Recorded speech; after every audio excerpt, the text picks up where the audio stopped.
game's to be sold, not told. So we finna keep everybody broke. They say time is money. They say money talk. I ain't got no time to waste if you ain't got no time. Out and about, out chasing paper. The streets of my house and the house always wins like Vegas. Never down for the count. Second win, second nature. Bound mine. Never had my hands out. Fuck favors. By design, everything tailored. In my youth, it was shell toes, no Chuck Taylors. Weak soap game, had a game so. It's still the same code game, so it's still the same code. We all pay the cost, pay dues. Move with the money state that I can't lose. On the grind, push a hard line with my linemen. Back when I was young, they said it's all about timing. Till it's my time, all the stars are aligning. I'm a diamond in the rough, couple cuts got me shining. This game you cannot cop on consignment. In the field, all we do is execute assignments. The game's to be sold, not told.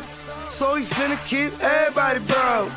They say time is money, they say money talk. I ain't got no time to waste if you ain't got no time to talk. The game's to be sold, not told. So we finna keep everybody broke. They say time is money, they say money talk. I ain't got no time to waste if you ain't got no time to talk. First, we get into this paper. See, I want it all, plus a mule and 8 acres, a lot of alcohol, few dad bags of paper. Run this shit like a ship and I'm the sailor. Cold, kinda like it's fresh up out the freezer. Cold, if she ain't talking bread, I don't need her. Soon as I meet her, I'ma fuck her, then I leave her. It's the old Mac needs, treat them all like bottom feeders. Break it down slow for them folks that don't know. I'm a seasoned vet, black belt out the dojo. With a wide range of weapons, so I'm out the holster. Keeping all options open, so many ways that I can fold ya. Told you from the gate, never been about no play. Get it on the go, they never been known for no delay. The game should be sold, not to be told. Keep your mouth shut, don't have to break the mold. Mac needs.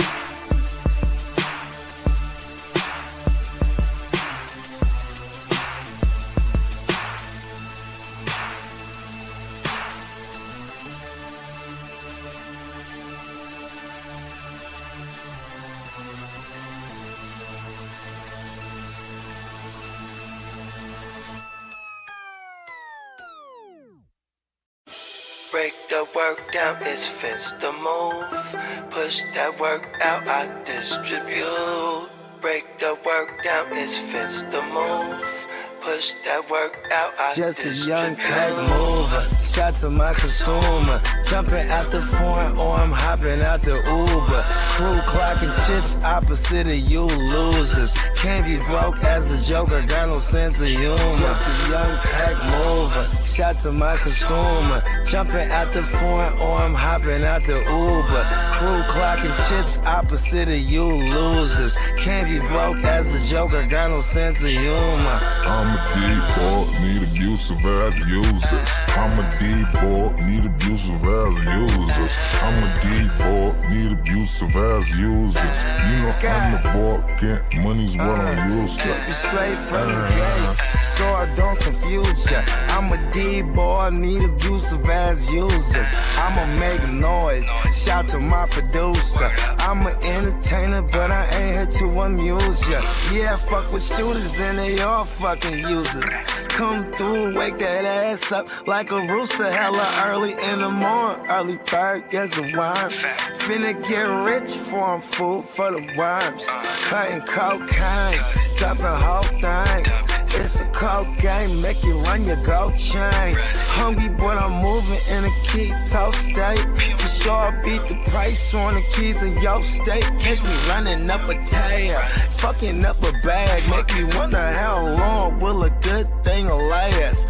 On my Curtis Mayfield, live a life I can't chill. Push a man, pushing packs, all I do is make squeal. Keep it 100, I'm just numb, yo, I can't feel none of these suckers when they say they real.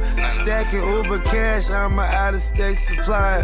Random Uber man here to get away drive. Just a young pack mover, shot to my consumer. Jumping out the foreign or I'm hopping out the Uber.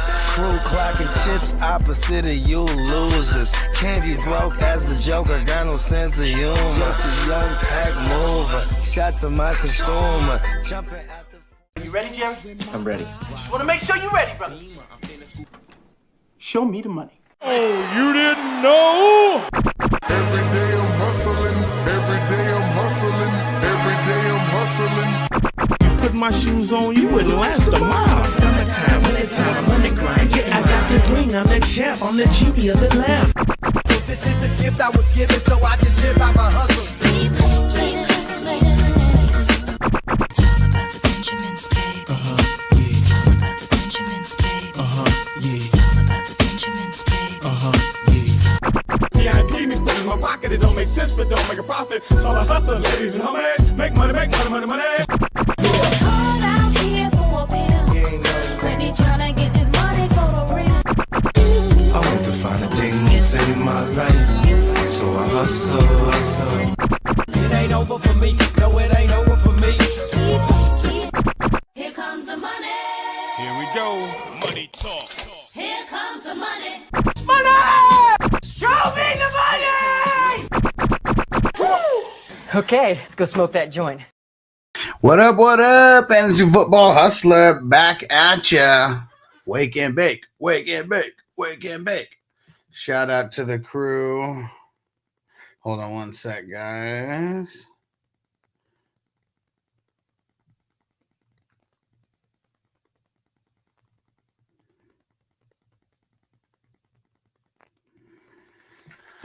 All right. Let's see who's up in here. Our man Lee, what up, bro?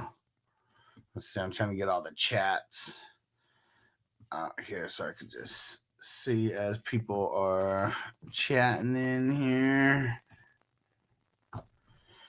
All right. Let's see who else up in the building. Devo, he said, what up, y'all? Seahawks, top of the NFC West. Wow. Crazy.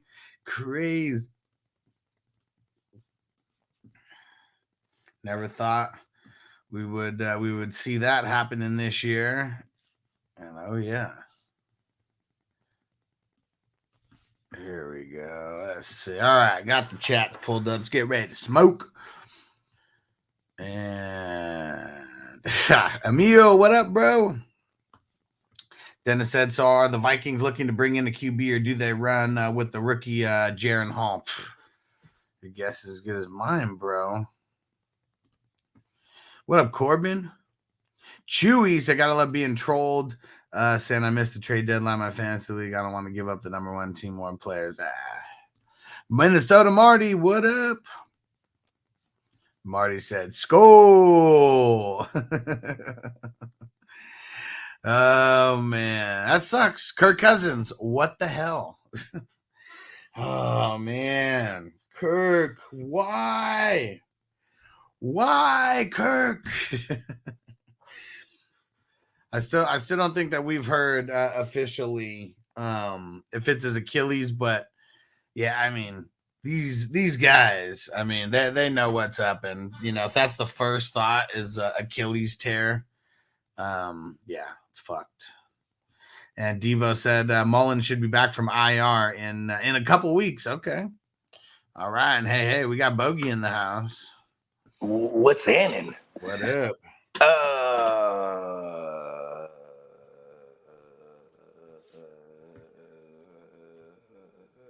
Achilles. Corbin said Kendricks, baby. What'd Kendricks do last night? I didn't look at the final. This is the game was on. You know what I was doing? Not watching it. So shit. 22 points for Kendricks yesterday. Nice. All right. You know, baller. And Marty said Kirkman played his last game for the Vikings. Yeah. Yeah. Or here's my theory. He gets retained now for the same type of money he's always been getting, or $30 million, and then they'll draft somebody who will be an incumbent. And you got one. That's how I feel. Or he's gonna be really awesome for fantasy when he links back up with Sean McVay. You know what I mean? I can see Cousins doing that. You know what I mean?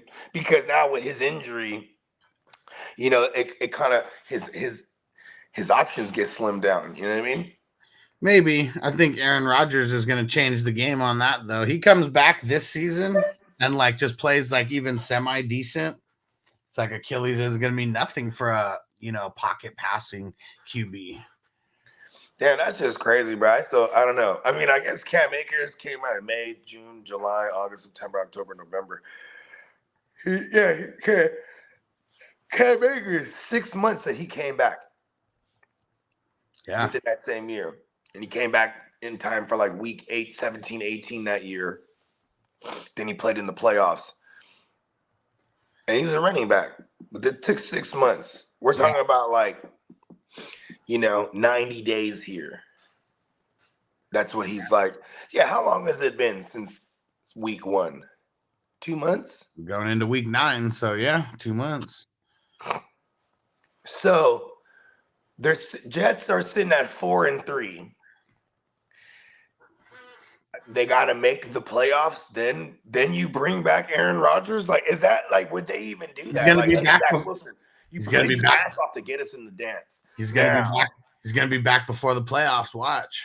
Because the playoffs are still at this point. I'm rooting for him. Because at this point, the playoffs are what? They're still 10 weeks away. Yeah. We still got 2.5 months. He can make it back right at the end of the regular season, like right before, like maybe the week before Christmas. And that would still be almost 4 months since, since he originally went down.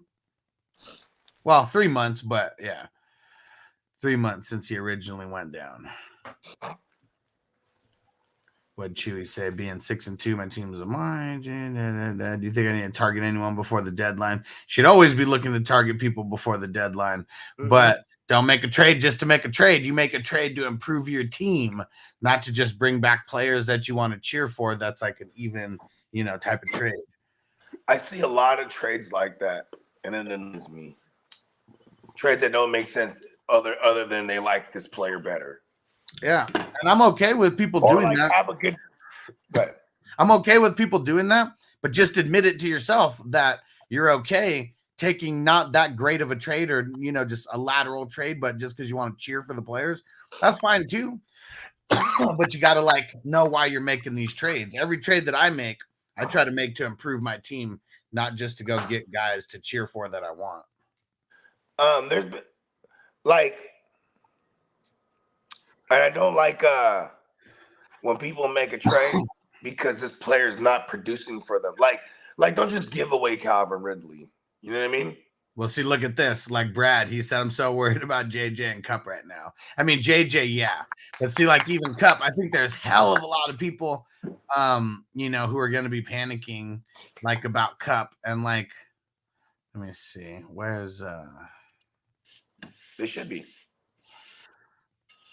What happened? What happened to Stafford? Again, trying to find where. Oh yeah, the thumb. Yeah, on the throwing head. Yeah. It sucks that it's on the throwing hand. That makes it all worse. Because look at Herbert out there with his fucked up finger on his non-throwing hand. I mean, I'm sure there was discomfort, and I'm sure dudes were swiping at it, but still on the non. Yeah, and he's not wearing that mankind glove type of thing anymore. Yeah, it's really just his middle finger was just hella wrapped. Crazy. And it's sticking out. You know what I mean? Yeah. So it's because he can't move it. It's hella taped with a splint or something.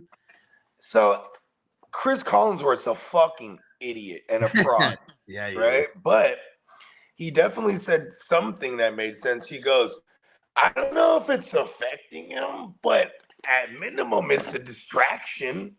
Right? Yeah. You know what I mean? Every time you imagine, okay, in a split second, you're trying to read what the defense is doing. You're calling the cadence out. You get the snap, and then just hit that hand the wrong way. You know what I mean? You ever cut your nails too short? That shit just hurts. Yeah, and then the next day you might just tap something on accident. 45 seconds of that motherfucker hurts. Yeah.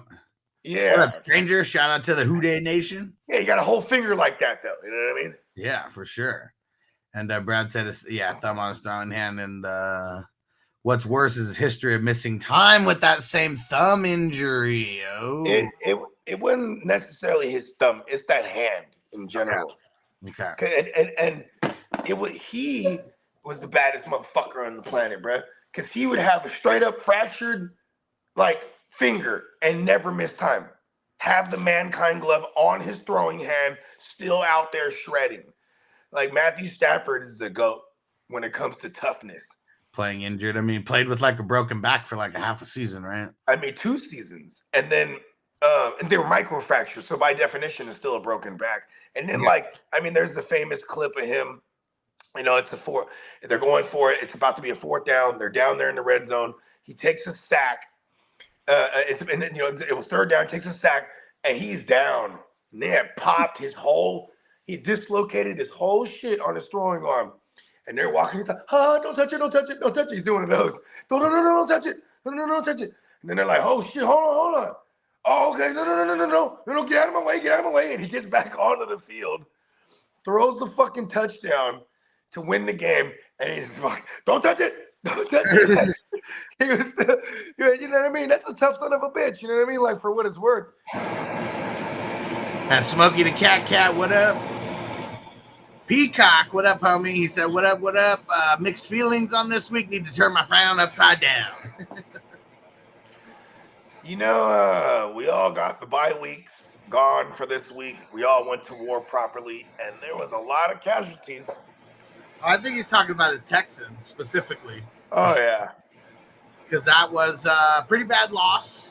Because, I mean, really, it's like, I'm not going to say the Texans were dominating necessarily, but it seemed like they had, control of the game for like literally the entire game, maybe after the first couple minutes of the game. And then, man, just right at the end. And now CJ Stroud has to take the L to Bryce Young to begin their rookie career. And CJ Stroud's been way better than Bryce Young to start their rookie years. Well, the bye week came up. They got an actual week and some change to game plan for the Texans. I mean, you're supposed to be a good team coming off of a bye. You know what I mean?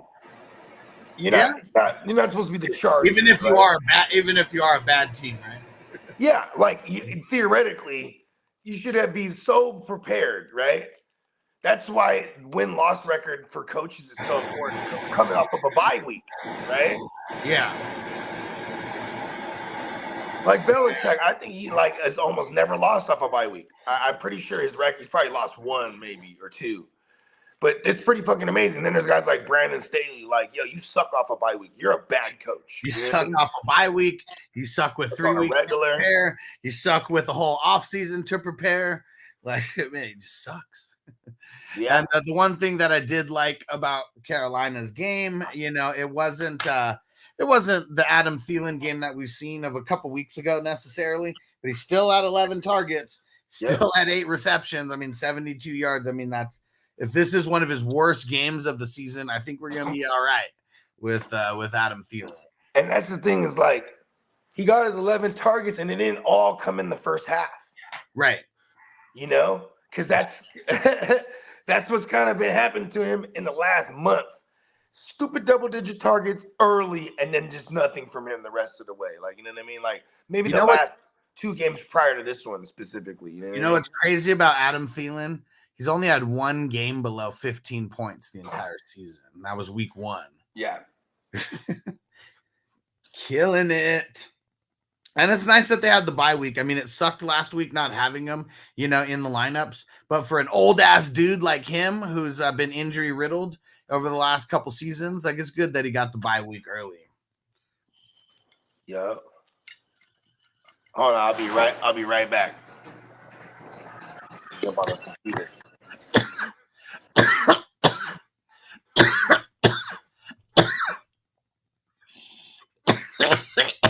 Peacock said, yeah, Houston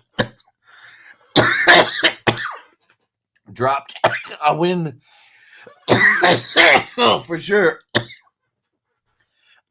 They tried to force the run game way too much.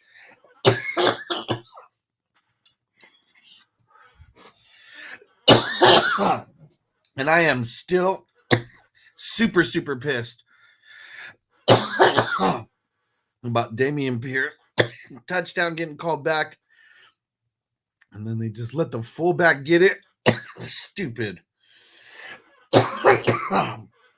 Stupid. Oh, man.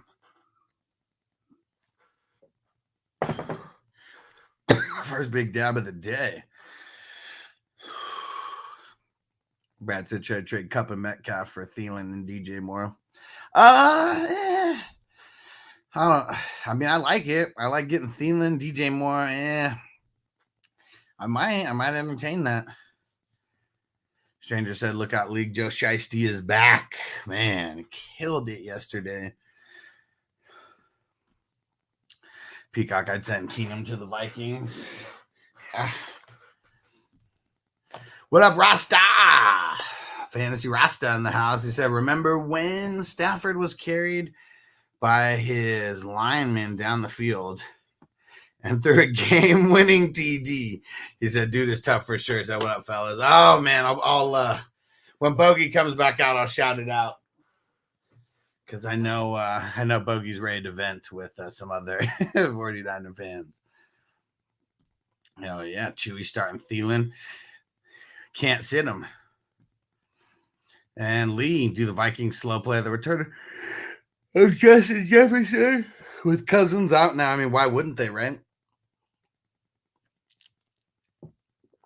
Why wouldn't they? Brad said Vikings should trade for Kyler. That'd be crazy.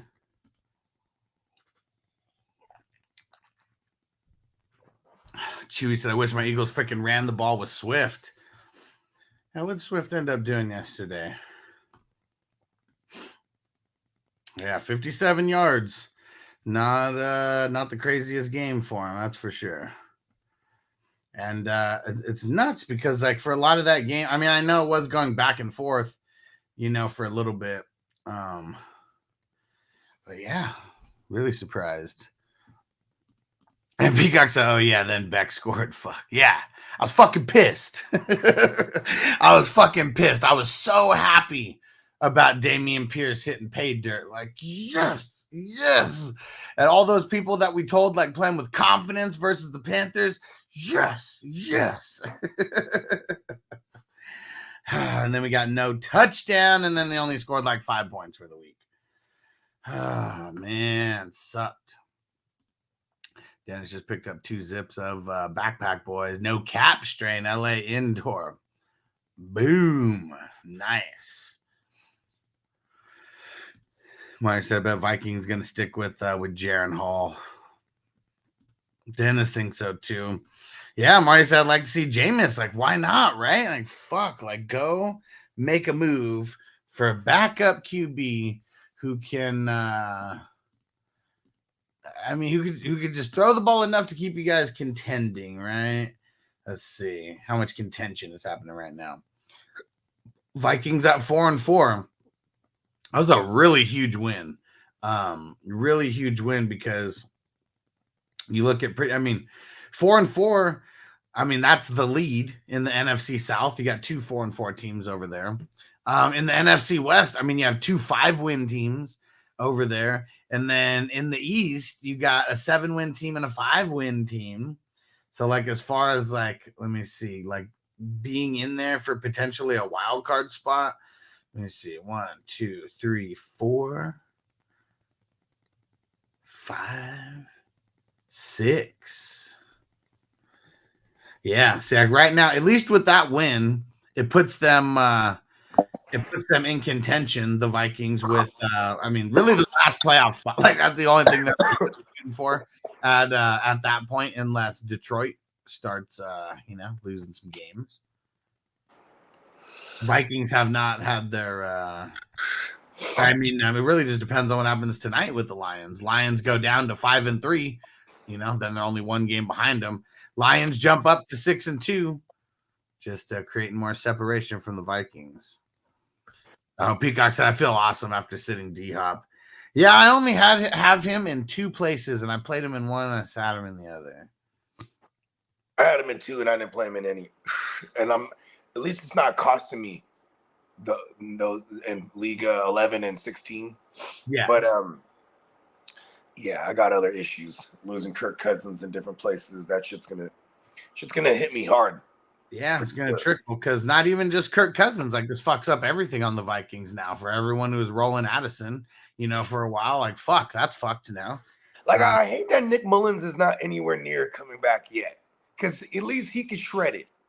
I think someone said he's coming back in a week, in a few weeks. I don't know what that entails, 2 weeks or whatever. Yeah, because he was on that good IR. You know what I mean? Yeah. Oh yeah, and right when you hopped off, the Fantasy Rasta hopped in here, and he brought up the game when Stafford was carried by his lineman down the field through the game-winning touchdown, and then he said, "Bogey, what the fuck is up with our Niners, bro?" I mean, you know what? You know what sucks is that I have like legit excuses, like Trent Williams, Debo. Them being hurt, it's a massive difference for our offense. When you have someone who plays a clean game like the Brock, never loses a regular season game, then he starts losing and playing the opposite of clean games, throwing picks and shit. I can't explain that. What was it? Well, yeah, I mean, 2 picks yesterday. They weren't scoring a lot, so I didn't see a lot like coming on the red zone, from them, and I didn't do the watch. But Brock had to run a lot. I mean, that is like the most rushing that he's ever had. Is because he was just under fire, or is it because nobody was able to fucking get open? If you look at that last strip sack fumble, where did it come from? The left side. Yeah. They were like beat up the left side, his blind side, forced him. There was hella times where he was forced to roll out to his right. Okay. I mean, because all the pressure coming from that left side, like so.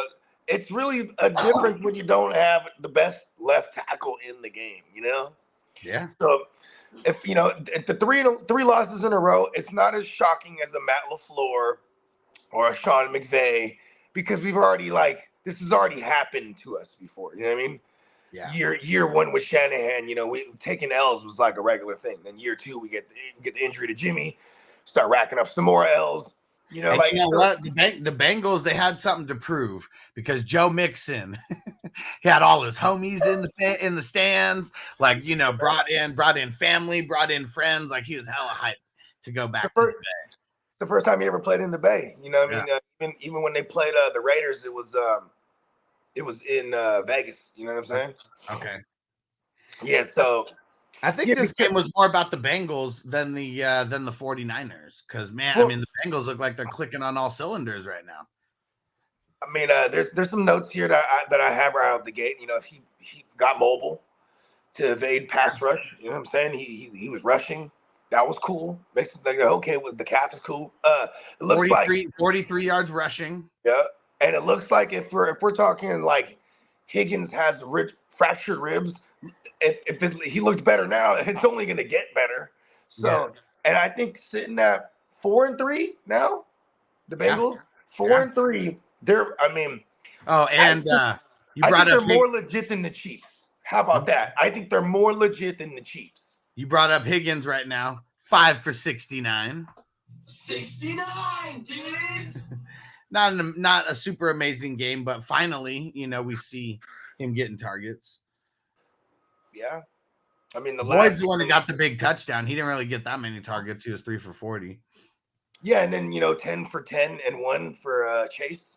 Yeah, 10 for 101. I should say 1 touchdown. Man, remember like 2 weeks ago maybe not 2 weeks ago. It might have been like a month ago, maybe like week 3 of the season, where people wanted to sell Chase for hella cheap.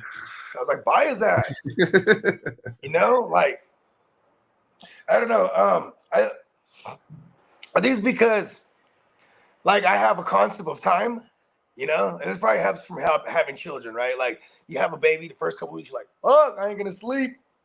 First couple weeks, but I know after a few weeks, it's gonna get better. You know what I'm saying? Yeah. For fantasy, I look at it 0-2. I had an 0-4 team. Now I'm just not barring anything fucked up tonight. I'm poised to go 4-4, and it was rough. You know what I'm saying? That's a $200 league. And I saw a lot of people make panic trades, you know what I mean? Early on, I just stayed the course. I made a few trades with those panicking motherfuckers. I was like, let me get in on this action. You know what I mean? Yeah. Because that was one thing that I had, I had a full understanding of, hey, this is a long season. Yeah. So I mean, everyone that was panicking on Chase should have bought him. And for all the people that didn't buy Chase, that Chase owner's hella happy. He's like, fuck yeah, bro. Y'all saved me from me. You know what I mean? Yeah. Who else was someone that people were panicking on? I mean, shit. People may have been panicking on CD just because he's doing so middle of the road and not top 5 wide receiver status. And now you see a game like this, and now you're probably shitting your pants because you're like, oh shit, this might be the start of it. People probably forgot because he had the bye week and he balled before the bye week. So it seems like a long time. Squeaky wheel gets the grease. Yeah. See, I get overreactionary like everybody else does. It's only natural. So that is my overreaction though. Bengals are a better team than the Chiefs. I mean, the way they played yesterday, they look like one of the best teams in the league right now. Looks like it's going to be them and potentially the Eagles in the Super Bowl with the way that shit was looking yesterday. And it makes me fucking mad because I said this last week. I'm like, great. Now we're going to have the Bengals coming off of a fucking bye week. You know what I mean? Like if that's you know what I mean? And they made their second half adjustments like crazy. Like that's still one of the Bengals like Lou things. Romo? Yeah. Lou Romo, whatever. Hold on. I think my thing's turning on. I'm going to get on right. Okay. What up, Hess? Yeah. What up, Cannabis Orange? That was something that was just hella crazy. That always is hella crazy. Is the Bengals DC man? Like he just second half adjustments like nobody's business. Like he literally might be the best in the game at making second half adjustments on defense. And I mean, you look at it. I mean, shit. There was 10 points scored in the first half for the Niners, and then shit, they only scored the 1 touchdown in the fourth quarter. Like it was crazy. That was the Bengals hella legit with the defense. And are we surprised with the guys that they got up front rushing with the Logan Wilson, Jermaine Pratt, Dax Hill, fucking I don't know why I'm spacing. Who's the other one? Nick Scott over there. Like yeah, it's wild.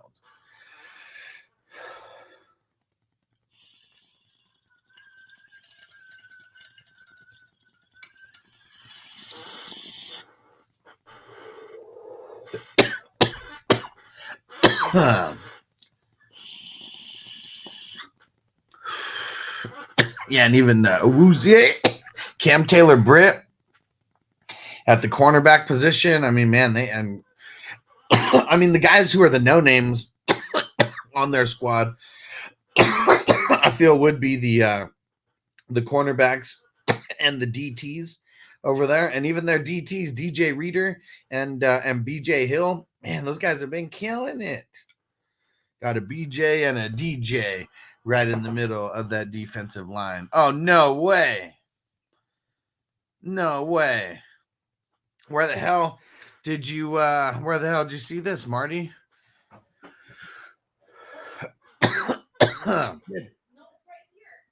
Oh, the cup holder. Dude, what the hell? I see it popped up right now on the Fantasy Life update. Fuck. Kendrick Bourne, torn ACL. Oh, man. Yeah, bro, for real? Yeah.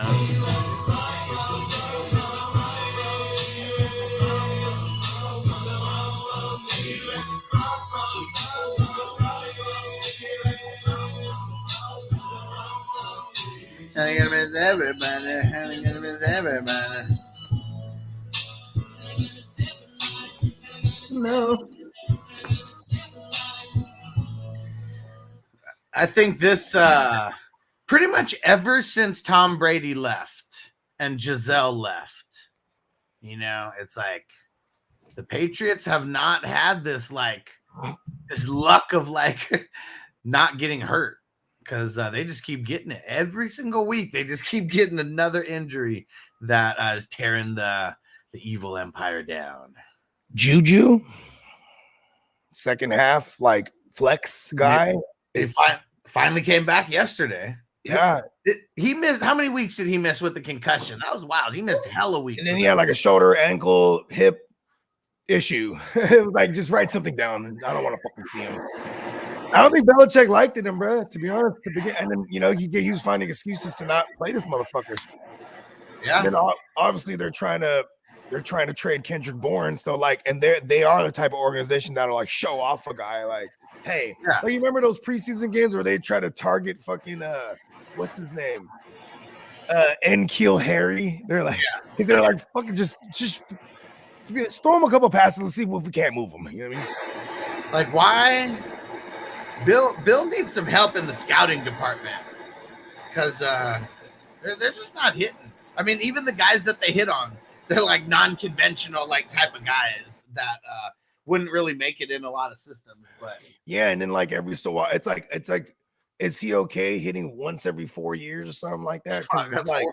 Kyle Duggar is like, yeah, did that. Even like they have like a real specific, right? Like, let me find the safety corner linebacker mashup, right? Boom, Christian Gonzalez, right? And then they're like, we also need to always make sure we got a Wes Welker type. Yes, Amendola. Let's bring him in. Yes, fucking Edelman. Yes. Oh, you know what? I got a black one this time. Jacoby Myers, right? Like, they would find that type of receiver really good, right? They're really good at scouting that type of receiver and that type of DB, right? Yeah. Even Edelman, he came in playing DB first. They had him playing nickel. You know what I mean? Before they were like, all right, what else can we do with this guy? You know what I mean? Wild. Yeah, was he the college quarterback? Yep. College quarterback turned DB first, then converted to wide receiver. Yep. And even before he was wide receiver, he was like playing, like I say, he's playing DB, and then they had him like running special teams, like as a gunner or a fucking, you know what I mean? Right. Yeah. And then, you know what I'm saying? Like, little times they sprinkle his ass in there on the fucking, in the offensive scheme, you know what I mean? Same thing like Adam Thielen, bro. Like, I know Adam Thielen got on there on the practice squad first to Minnesota, but he was a local kid, you know what I mean? And then like, but it's just, you know, you don't really see too many. They're far in between, huh? Those stories. Yeah. I think like Mark Andrews is one of those stories. Practice squad guy, somebody saw him. Gruden, I think it was Gruden saw him, was like, man, get this guy, he's a grinder. Picked him up right off the Ravens practice squad. Yeah, because like I don't know what it is about like scouting the talent is what it is. Because like, I don't know, how can everyone just have the same opinion on certain guys and then just be like 1,000,000% wrong? Shanahan running backs, right? 5'11", 200 pounds, 205. That's boom. Shanahan running back. Catch the ball, pass pro. You can run a little bit of routes, right? That's his type. Then he gets his hands on a CMC. It's like the ultimate version of his type. You know what I mean? Yeah. Right. So you don't need to move, you don't need to look around no more. We got our type, right? Fucking prototypical. Like, okay, ever since Arthur Smith had Derrick Henry, you know what I mean? Like, I felt like he was chasing this big body running back somehow. He gets Tyler Algier, puts up 1,000, right? Then he loves him so much, he won't even get all the way fully from him. And they have a first-round Bijan. It's insane, right? Yeah. But it's because Tyler Algier might be more his type, right? This is his style of running back that he had success with before. You know what I'm saying? Yeah. I mean, shit. Like, I mean, we see guys. Okay, look at a guy like Vince Young, for example. I mean, we got to go back some years. Okay. But we're talking about, I mean, super talented. Five tool player. Could throw, could run, accuracy, deep ball, like literally everything. Like, I mean, there's like almost zero flaws like in his game, you know, physically. He has Young in his name. He fucking, I mean, rookie of the year, right? Like makes the Pro Bowl, all this type of shit. Well, yeah, with the Titans. Yeah, and then it was like new Steve McNair. It was like Steve McNair all over again. How does it go from that to year 2 and beyond that he's absolutely trash? Like that just makes like zero sense. Bogey? Jeff Fisher. The fish. He's horrible. That was his name, right? Yeah, because how quick did the Rams? I used to always call him Derek Fisher on accident. That's why, because it's like, you know, fucking D Fish. I'm like, oh no, I'm sorry, Jeff Fisher. Yeah, because we saw how quick McVay turned things around after they finally kicked him out. Jeff Fisher in 2016 in the building, he had Nick Foles, Jared Goff as a rookie, and Case Keenum. The very next year, Jared Goff, playoff guy, Pro Bowler with Sean McVay. Nick Foles fucking goes to the Eagles, Super Bowl champ and MVP. And then Case Keenum had a magical Cinderella story, took the Vikings to the title game. You know what I mean? Mm-hmm. I probably should have went that one before the Nick Foles one, but I'm just saying, like, listen, insane. Wild though, really. Yeah, wild. Bad coach. That Jeff Fish. Probably, you know what's crazy? He was probably a great scout. Maybe. Like, you know what I mean? Good eye for talent. Like, why do certain guys get such a long leash? I feel like that's what it is. Because, okay, like Mike Tomlin, for example, he really deserves the long leash of whatever he's given. You know, like literally never finishes below 500. You know, with no matter what the fuck has happened, even when you're playing a 4-string quarterback, we've seen that. Shit, we're about to see him with Trubisky now. At least one game, I would assume. I mean, shit, like but then again, too, I mean, Kenny Pickett did have the knee and then was ruled out immediately, then came back that following game. But ribs, I mean, he took a nice hit there. And like, I figured it out with Kenny Pickett. He is Kenny timid. He's just super weak and timid.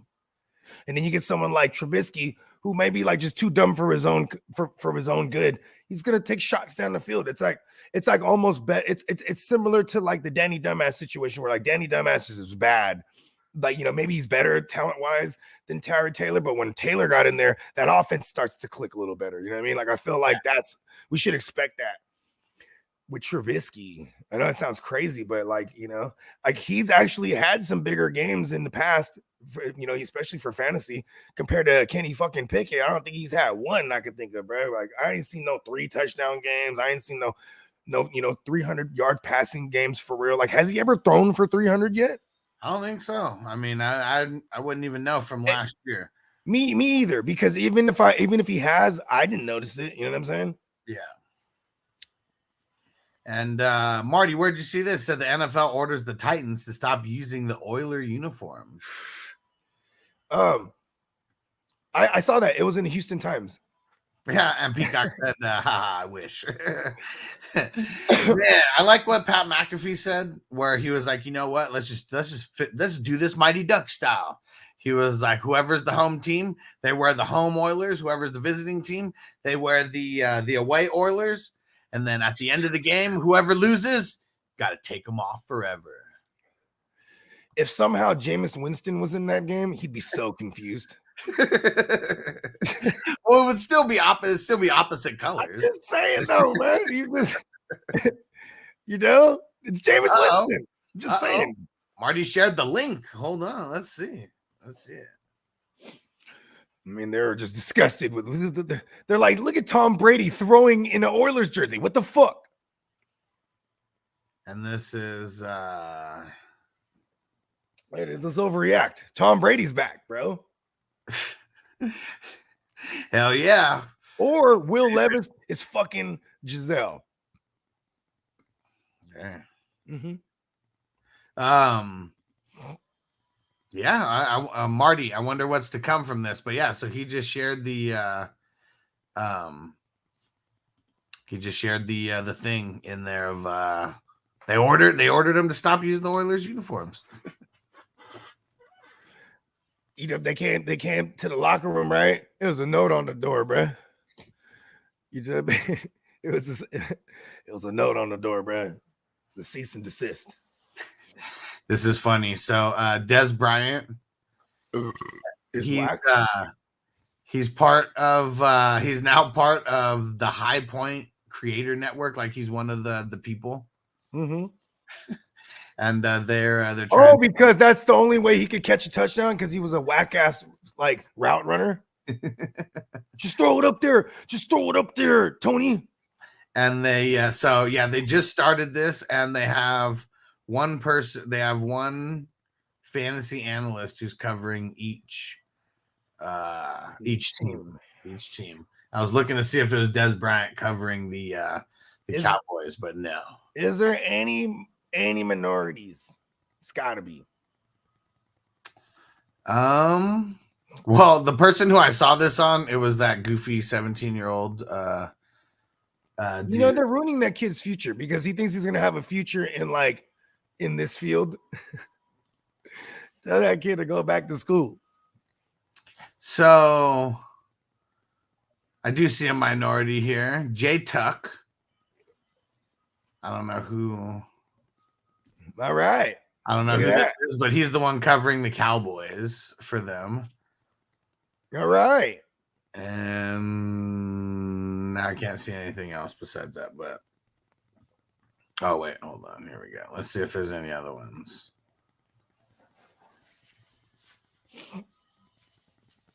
Clock was gonna jump on for a sec. He had like all these pitches. He went to the game, the Seahawks game. He was on the sidelines. Uh-huh. Yeah, he had some access. You know, he always be getting some fly access to shit because they always give shit to the military. You know what I mean? Mm-hmm. Yeah. Yeah, but he was in there. He took pictures with Marquise Goodwin and shit because fucking obviously former Niner. You know what I mean? Yeah. He's like, I'm a Browns fan today. I'm like, yeah, hell yeah, me too. Sucks. I mean, they won. Man, but this is crazy though, because they're still employing the they're still deploying the same type of thing. We're gonna create like a big network, but no one's really gonna get paid except for people at the top. Yeah, and then you have a celebrity name. Yeah. To like make people want to work for free.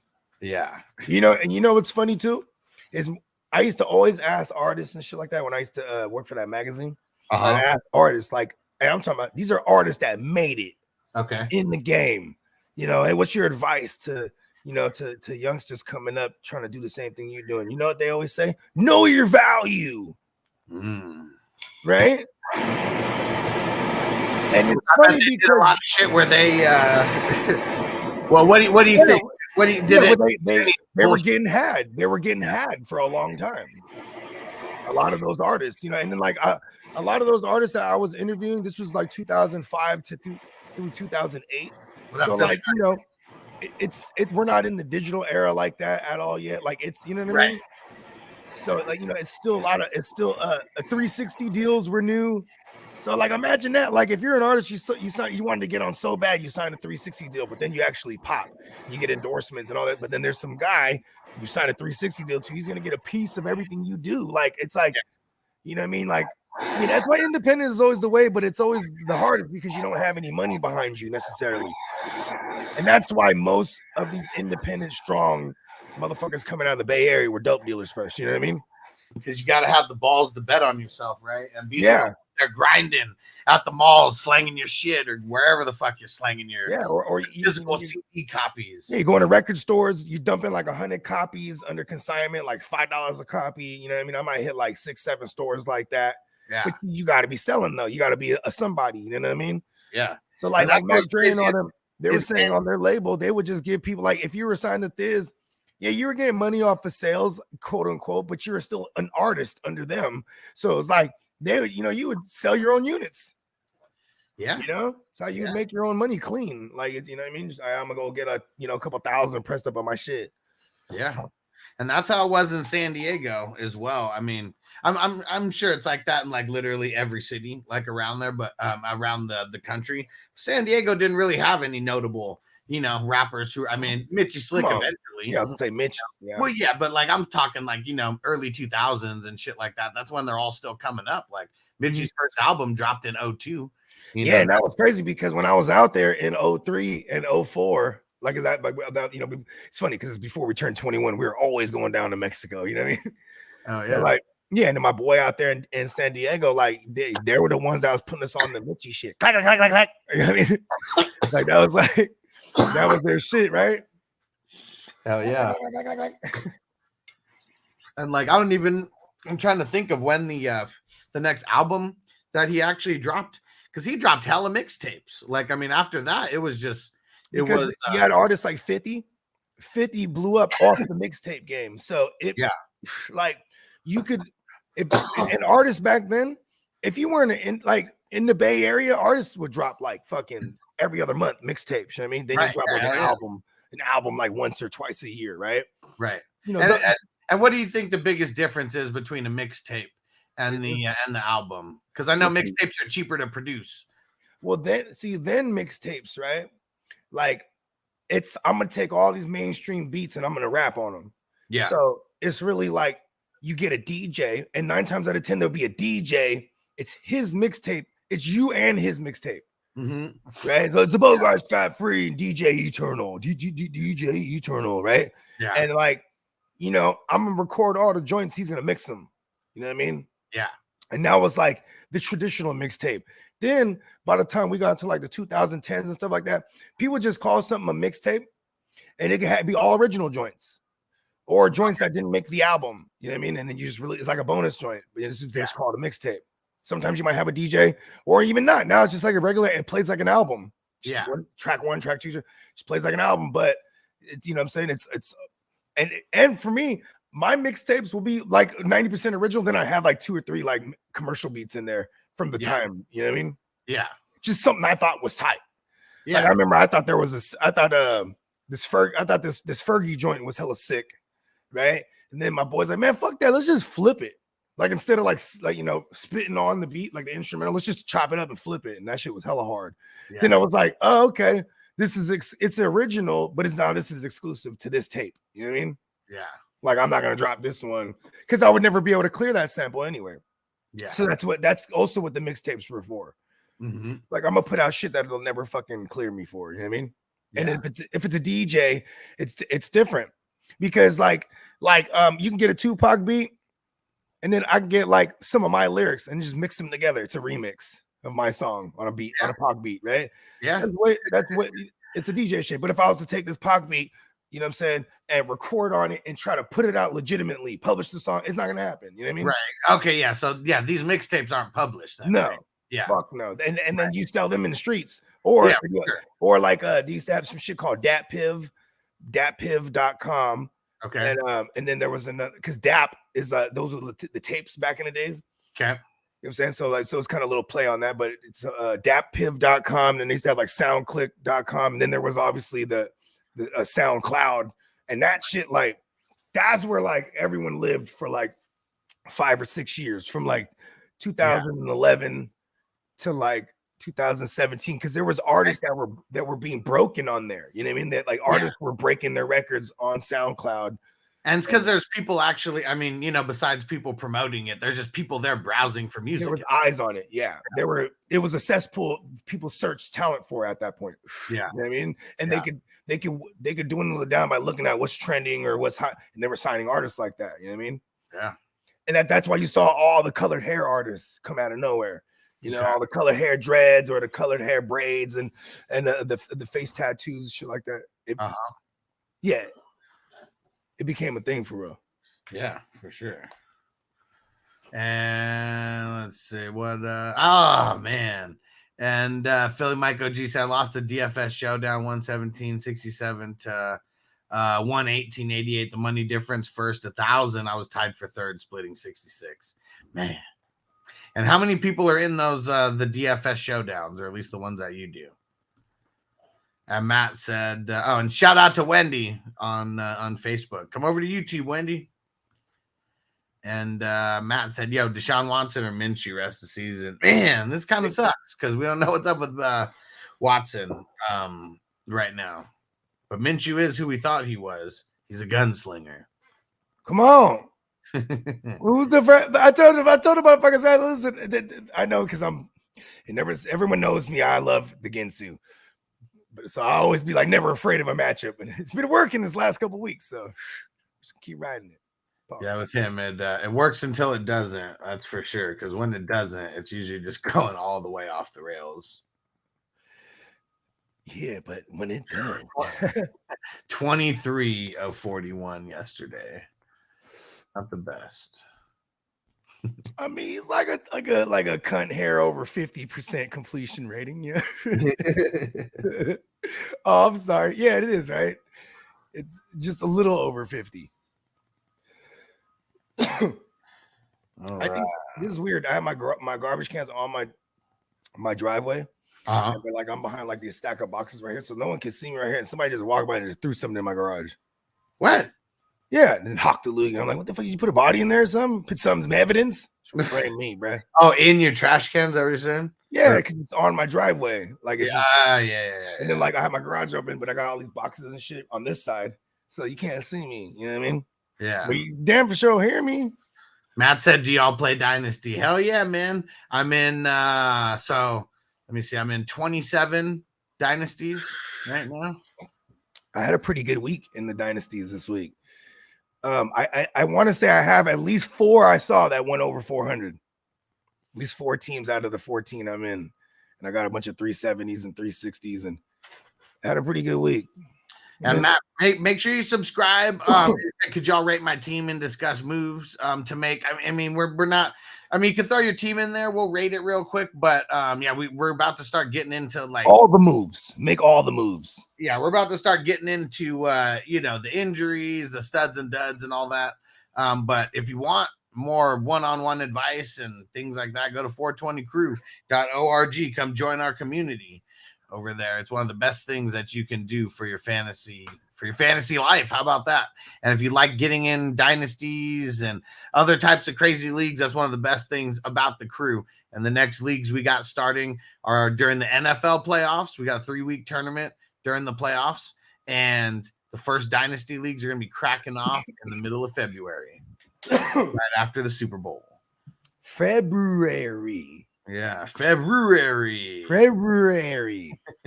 But now we are about to jump into. It's like the rural of months. Yeah. February. Wednesday. Wednesday. No, it's Wednesday. Wednesday.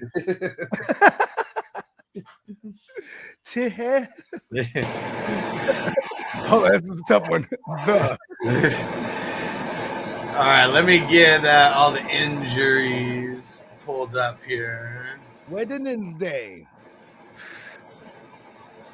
How come nobody gets married on Wednesday, bro? Yeah. All right, let's see here. It has wed in it. Now we got a lot of injuries to talk about, but not as many as I thought that we had. I think there's just some big ones that made it significant. We got some shockwave ones. Since they're gonna send shockwaves to the league. We have a guy. Look at this. This guy, he had Justin Herbert, Kirk Cousins. He loses Kirk Cousins before the Sunday Nighter is out. He takes her. It's a redraft, Superflex. It's the Eastside League. He takes Herbert and then brings back Baker and Derek Carr. And I'm so like, what was it, trade? Say it again. He had Cousins and Herbert. Cousins goes down on him, and then pause, and then then before the Sunday night game is over, there's a trade pending, and he had moved Herbert for the tandem of Carr and Baker. Yeah, it's crazy. In one of these, I don't even think Herbert was worth that right now. Like, you know what I mean? Yeah. Like the stock market shit. Let me get my daughter out. And Yuck, El Huchador has arrived. What up, Yuck?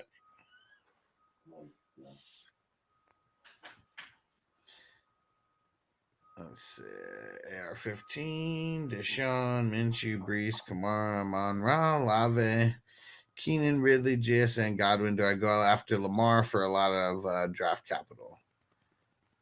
I'd give up draft capital for Lamar. I mean, yeah, because I'm probably not going to get anyone wanting to trade you, right? Because of the, I mean, single QB dynasty. Like, man, it's like these QBs don't really have like a lot of value. So, I mean, I wouldn't want to overpay for Lamar necessarily.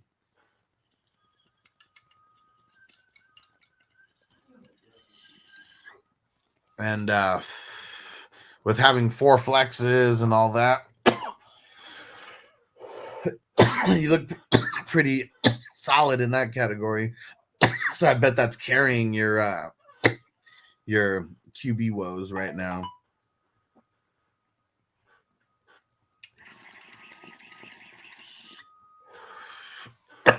What up, Tino?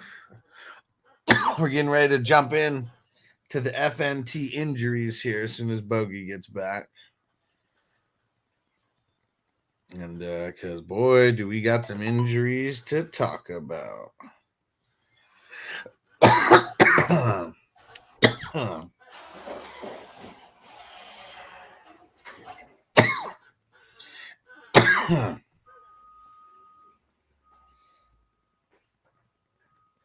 Back the trucks up. Yeah, we hear him. Get the trucks. I got them all. I got all the trucks lined up.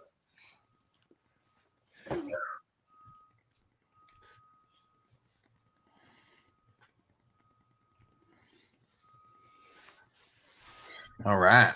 And for everyone who doesn't, we haven't even mentioned this at all until now, but we got a show going down at 11 today, and pretty much it's going to be an interview, and it's one of Nelson's homies in the biz, and yeah, you're going to talk about a lot of different things, some cool behind the scenes stuff of movies. And maybe some other crazy stuff you guys got to tune in to see. You know what's awesome? It's like a show sheet is awesome. I was like, I remember those. You know what I mean?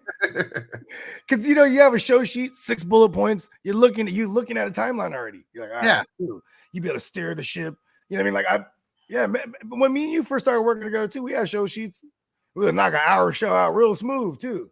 Yeah. Can you guys imagine that? Bogey used to do that. An hour show, real smooth, 5 topics with a panel. Yeah, I know. It was just not enough for me. Yeah. Tino said what happened to Ritter. They said, evaluated for concussion. He cleared concussion protocol, and they said that they were just playing it safe because he got fucked up. I mean, that's me ad-libbing the last part, but he got smashed. And Tino said, Ritter, ? He suffers from a broken heart.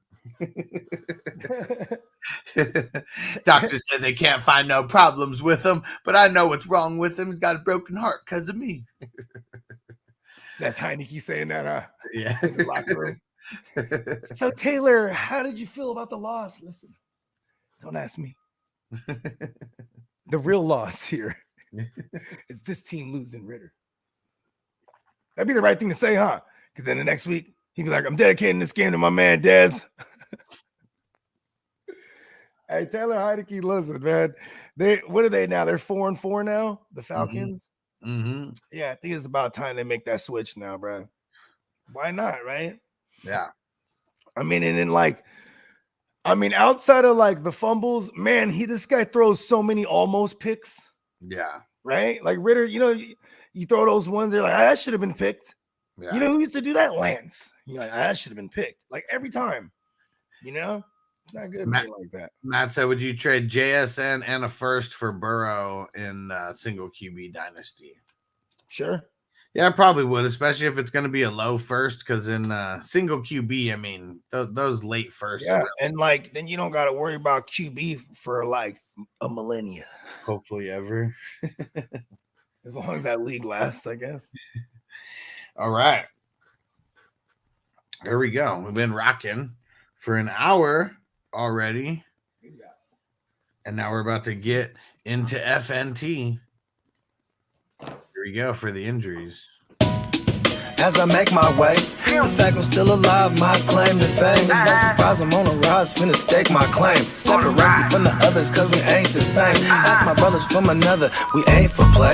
Time is money, so we got no time to waste. Soon as this thing's moving, it can't be stopped. Blue bands in my pocket, call that juggernaut.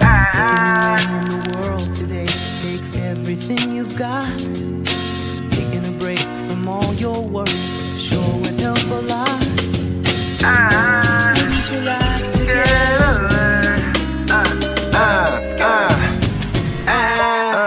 You know the stat quo. Finna get a bag, bustin' down that blow. Out of Eastside Ho, where they know my name. What up, Fantasy Football Hustler, back at you. And it is I, Swag Bag Bogey. All right. Man, this week, it was bad for the injuries. That's what we always talk about on Monday. Make sure, if it's your first time here checking us out on replay, hit that subscribe button because we're going live every single morning. And for all the games, make sure you're around to get your questions answered and be up to date with all the news. All right, so we got to pour some we might have to pour like an entire fifth out like today, at least for just a couple of these guys, and we got to start it off with Kirk Cousins. Oh man. Peace out, Kirk Cousins.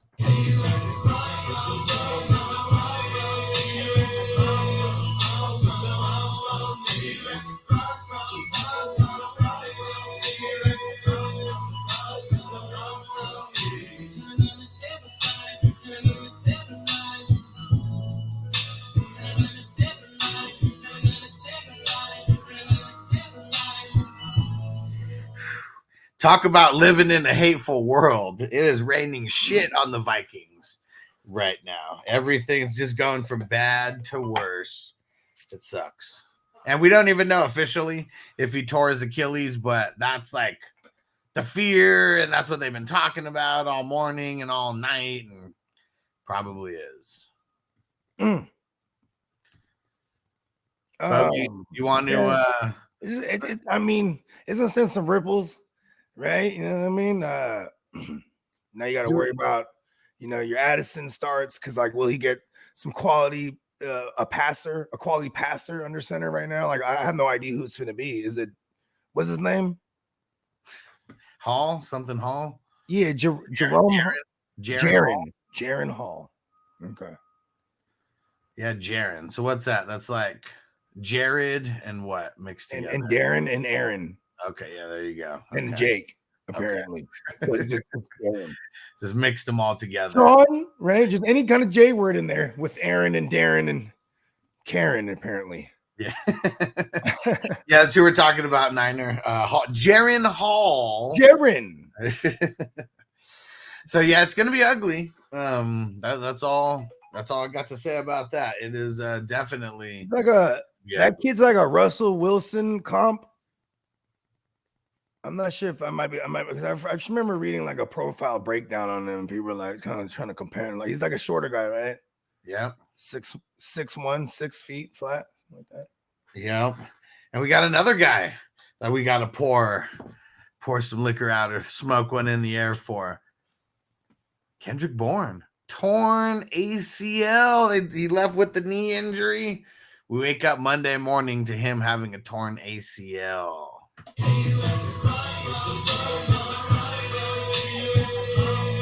You're me lonely.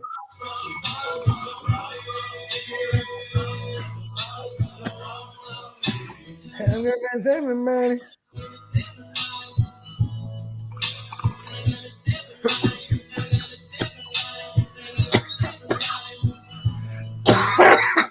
All bad. And I miss my Uncle Charles, y'all. Man. So those are the guys. I mean, those are just the two. One is a feared season ending. One is an already locked in season ending. There's an intangible here. You ready for it? Let's hear it. It's the connection. What's the connection? Somehow we're touched by Shanahan at one point. Oh man, it'll go all bad. You have the Reaper on you. And you know what's crazy is Corky Kirk though. He was a durable fuck, bro. Yeah. Forever. Never gets hurt. Kept betting on himself. Yeah, I'll play under the franchise tag. Doesn't get hurt. Now somebody pay me. You know what? I'll play under the second franchise tag. Doesn't get hurt. Now somebody pay me. Gets paid. And it was like, for what it's worth, if playoffs are up, you know what I'm saying, with something you can measure, like what a QB was worth. I mean, they paid all that money to Kirk to get him in the dance twice, only to have one playoff win. Yeah. I mean, but they look at all the other look at someone like Ryan Fitzpatrick. You know what I mean?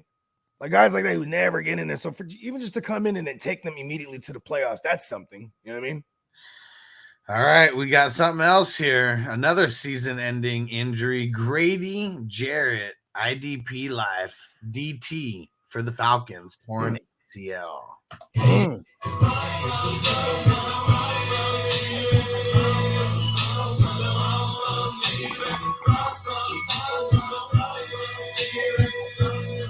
Uh-oh. You know what? What's that? Plays for the Falcons. You know who was there before? Good old Shanahan. While Grady Jarrett was there?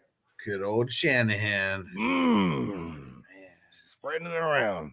So this sucks if you needed him for IDP. For the people who don't play an IDP, the thing that they're going to care about is now this is going to make the Falcons a little bit less of a beast on for their defense or for their run defense, because they're like at the bottom of like points given up to running backs. He's one of the major causes of that. Yeah, and like they also they brought in somebody in free agency that really fucking made a massive difference for that, because now there was two of them to clog the middle of. Damn, who is the motherfucker? I can't pronounce his name. It was one of them guys. It's David Onyemata. There it is, Onyemata. You know what I'm saying? Yeah, hell yeah. Yeah, and they might not be the greatest for IDP purposes. Jared had some moments there, but not this year at all. Right. Yeah. And Viking Queen's cracking up that durable fuck. He was so long, bro. Hey, listen, Corky Kirk can't dance on beat. Ooh, what if it's like a 90s movie? Like, you know what I mean? Like when you hurt your arm, now you can throw like 100 miles an hour. What if he comes back from this Achilles and he can find the beat? Yeah. He's gonna be in there doing a gritty on beat. And shout out to our man Antonio Brown, who's a regular on the show. Bro. What up, AB? AB. Two other QBs. Let's see if we can find the connection somehow here. Matthew Stafford, thumb injury, left the game, did not come back. And then we have Kenny Pickett, who rib injury, got just completely smacked around. He came back after halftime, like came back on the sideline, and everyone thought he was going to go in, and then he got ruled out right away. I mean, he's probably like, it hurts to breathe. Yeah. Sit down, kid. And then while we're on the Steelers, Minka Fitzpatrick, hamstring, left and did not return. That's something that, I mean, he's one of the guys who gets involved in the run D, and he's really one of those guys who gets involved just in breaking up passes and tackles downfield.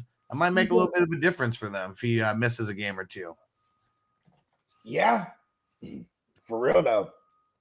That kid's the truth. Yeah, he's a beast. Mm-hmm.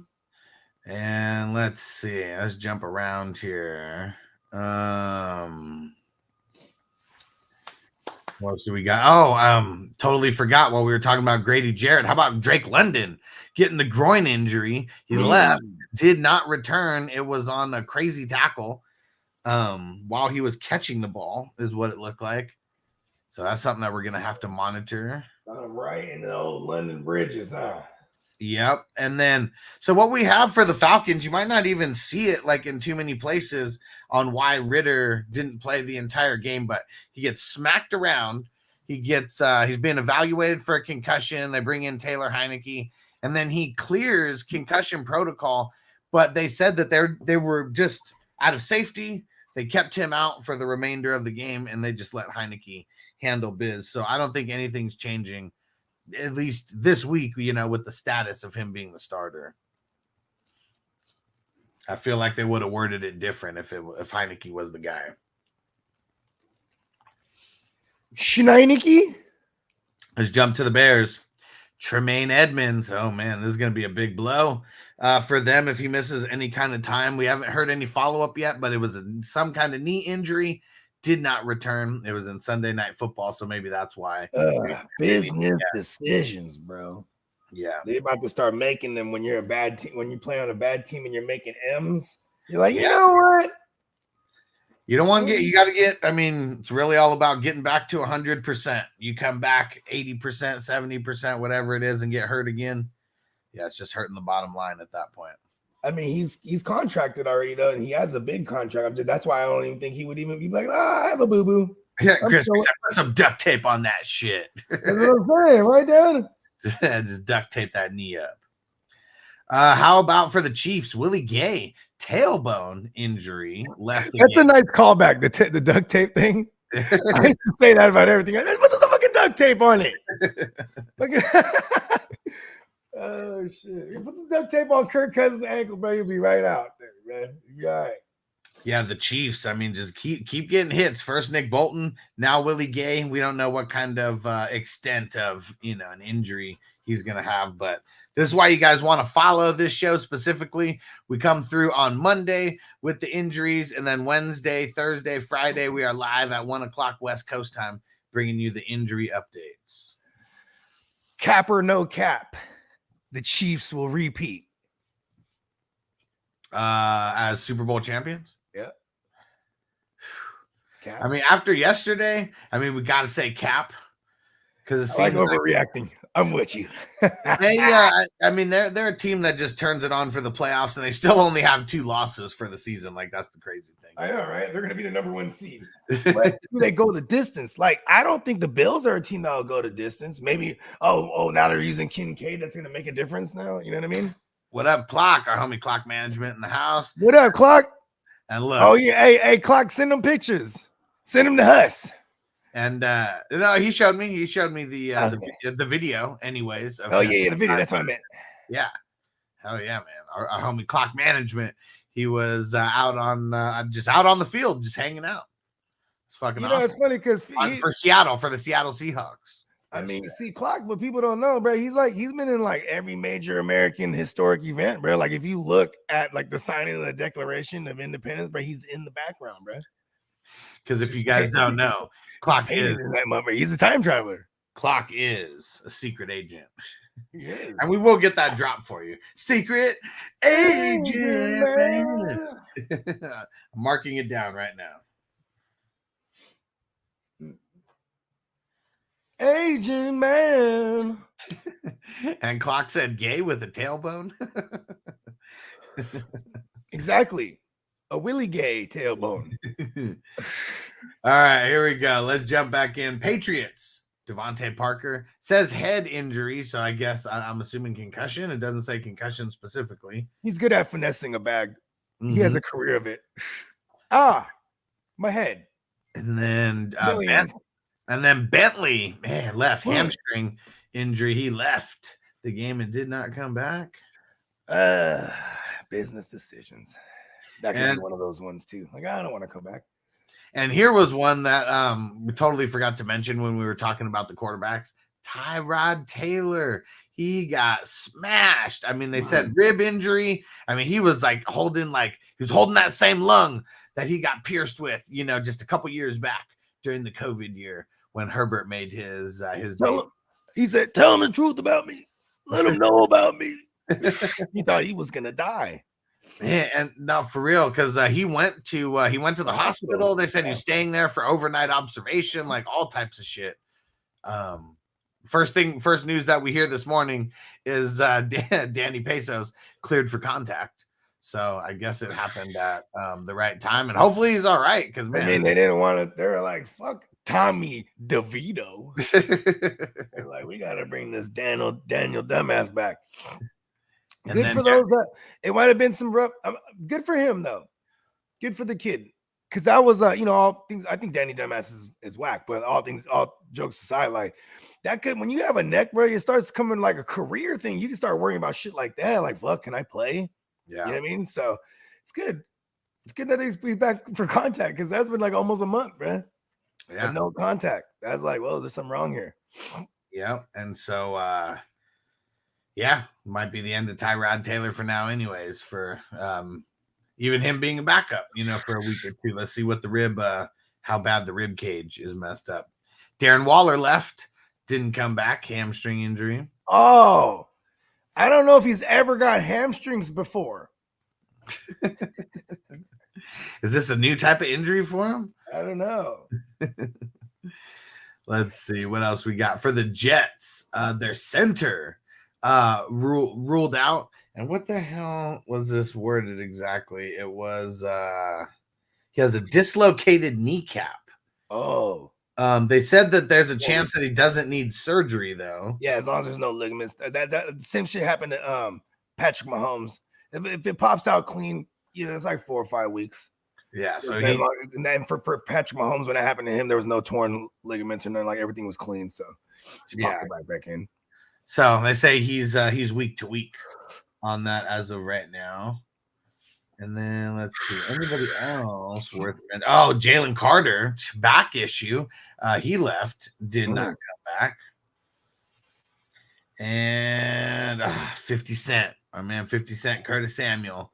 He left toe injury and did not come back. Damn, bro. He had the toe, he had the ankle, then now he has the toe. Like, yeah, he's just a lower extremity. Like, he's a injury riddled guy. It's almost hard to say injury prone, but you could say that too because he's like a repeat offender with hamstrings and groins. Yeah. But he just, now it's the ankle and the toe, and the ankle's kind of been an issue on and off all year. So maybe that's from compensating. Maybe it's on the other foot. I don't know. Maybe someone stepped on it. All bad. All right. Well, there we have it for our injuries for the day or for the week. Make sure if it's your first time here, smash that subscribe button. Everyone who's watching live, just hang out with us. We're gonna hit the FNT outro, but just hang out with us. Here we go. Peace out. Don't move. As I make my way, the fact I'm still alive, my claim to fame. It's no surprise I'm on a rise, finna stake my claim. Separate me from the others, cause we ain't the same. Ask my brothers from another, we ain't for play. Time is money, so we got no time to waste. Soon as this thing's moving, it can't be stopped. Blue bands in my pocket, call that juggernaut. Everyone in the world today takes everything you've got. Taking a break from all your work sure would help a lot.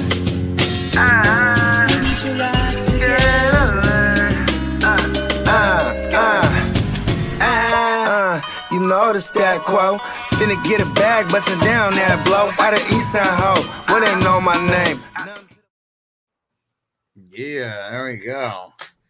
Injury roundup. A lot of big injuries. Yeah.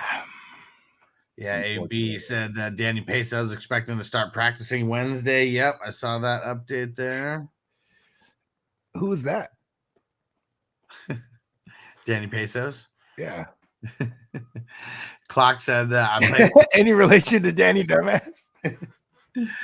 Clock, he played against Waller this week in the Pace League, and he said he played himself too. Cool. That's right. You guys are in the league with Darren Waller. So that's why that's what he's been doing this whole time. He's like, listen, I don't even want to play football. I'll just play fantasy. And Stranger, speaking of stepping on it, you think Waller was upset that he had to draft himself? Man, ain't nobody even drafted me yet, bro. Shit. I'm gonna show them. And then he's like, no wonder no one drafts me, man. He's over here like, fuck, I'm not even gonna play this week. He's like, thinking like, shit. Oh, is Waller playing? I'm Waller. You can't pitch, questionable. You can't pitch to Johnny. I'm Johnny. Oh man, out of control. And Stern says, speaking of stepping up, how about the game Trey Hendrickson had after getting his ankle stepped on? Let's see, what did he end up doing after that? 14 total points. Nice. Yeah, for a DL or a D end. That's had the sack and the forced fumble. Of course he did. Helped keep his game respectable. It all came in that play then, pretty much. Yeah, exactly. Points in that motherfucker. Yeah. What is that when you get all three? So for the sack. So you get the sack, forced fumble, so that'd be 9. And then if you got a tackle for loss as well, that'd be another 2. So that'd be 11. And the hit. And the QB hit. Yeah. I don't know if you get. I don't know. I don't know if you do. If you did, it'd be 12 on that with that as well. But I don't think you get credit for the QB hit also. Oh, no way. Zeb said RIP Kirko Chains. The Uncle Rico in Napoleon Dynamite. Oh, man. RIP. Oh, shit. I mean, listen, bro, he's still alive because Gardner Minshew, the Ginsu, is alive. And he represents not only the likeness, but he embodies the spirit of Kirko Chains. Good old Uncle Rico. Rest in peace. And rest in peace to Matt Perry, too. Yeah. I called him Matt like I knew him. That's sad. I don't know what happened there. You know what I mean? You never know what's going on with rich people.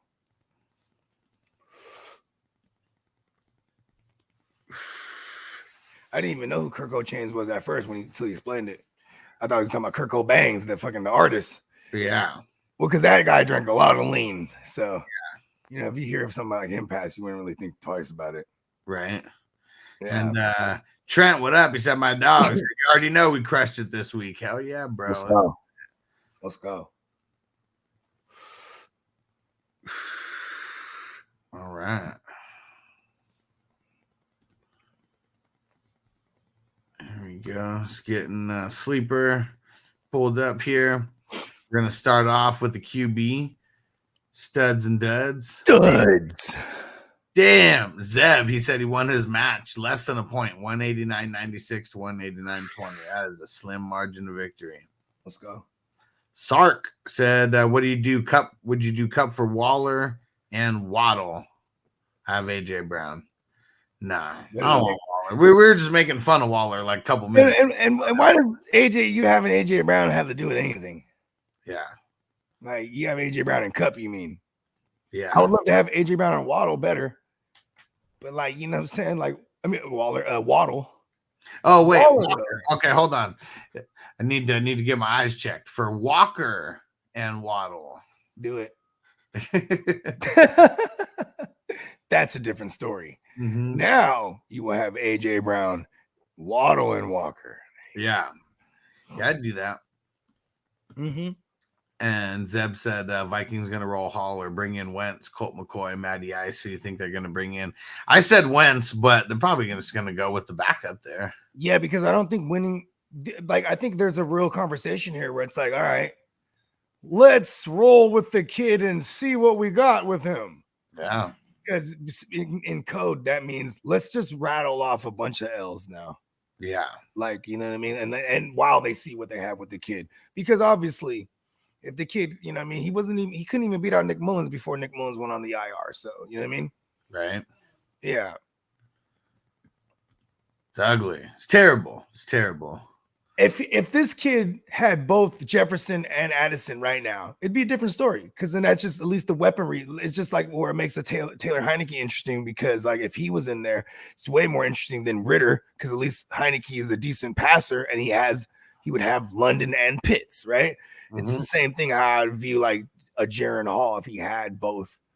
I mean, he still has Hawkinson and Addison, but like to compete, I don't know. Who do they got immediately? Don't they have a short week here? They got the Steelers, I think. It is, Titans and Steelers. Okay, that's Thursday. Mm-hmm. Oh, who do the Vikings got? They got the Falcons. And yeah, it's look at that. They're gonna have Jaron Hall versus Heineke here, maybe. Yeah, but no short turnaround. They play on Sunday. Yeah, I had that wrong with the Thursday. Yeah, and then if they bring in the Carson Wentz or any of these guys, I mean, like, you know, they're not going to get on immediately. And if you were going to do that, it would be like somebody who knows the system, a system guy from before. Mm-hmm. You know, so what are you going to, maybe a John Walford or a Blake Bortles? Yeah. No one ever talks about Blake Bortles. Right. Because he was whack, but like system guy, though. And he knew this system. Hell yeah. A backup at least for it. And JJM, almost all the people at the top of the food chain last week, including me on the bright side, my QB Lamar survived. He said great QB injury purge this week for sure. And Tino said it right there too. QB purge. Totally was. Brock Purgy. He's just, we're seeing the Brock, then purge all the goodness out of him. Man, it is so ugly. All right, let's see. We're going to start off with the QBs. Let's get into these QB studs and duds. Studs. Here we go. We're talking QB studs and duds.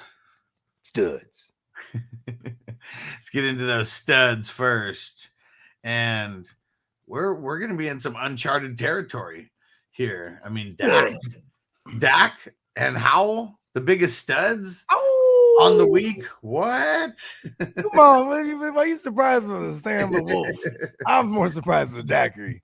Look at Dak, 39 over 39 points, 304 yards, had the 4 tugs, had the 1 INT. You know, it's never a Dak game without the INT. You remember what I said before the bye week? I said, why aren't they running it up?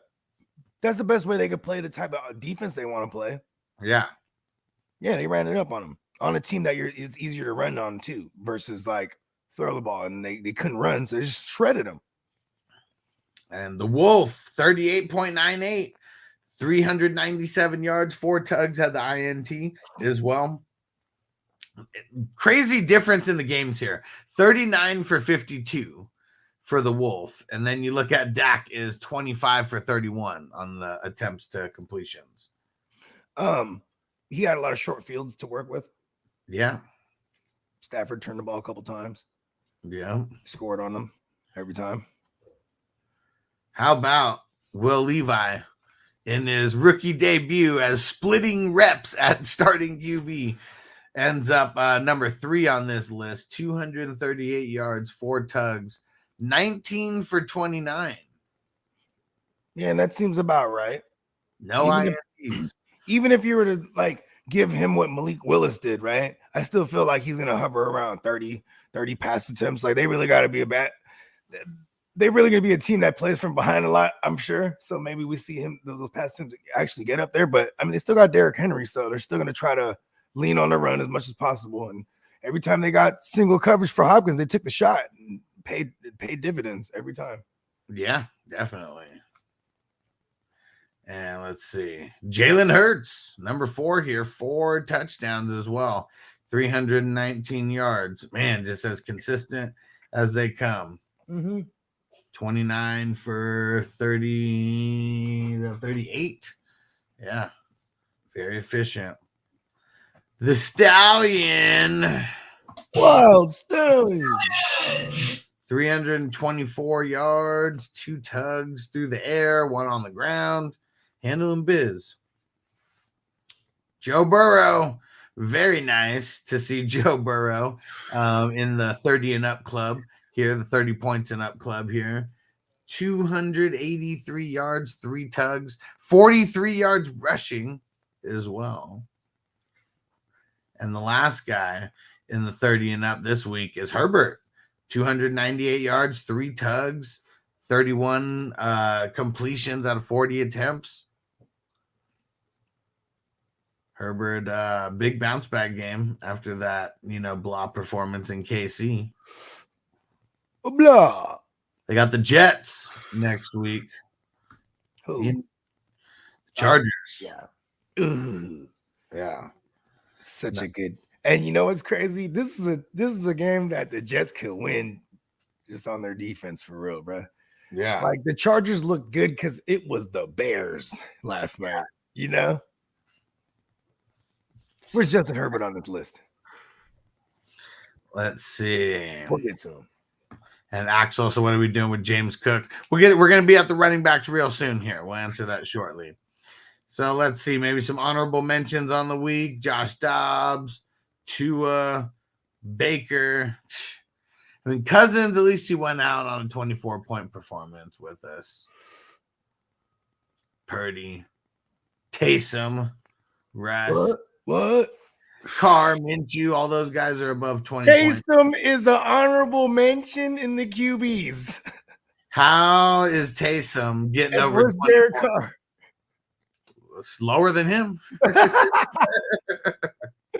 Damn, bro, that's funny as a fuck. Lower than him. That's what's crazy. Carr didn't have a bad game, but Taysom had a better one. All right, here we go.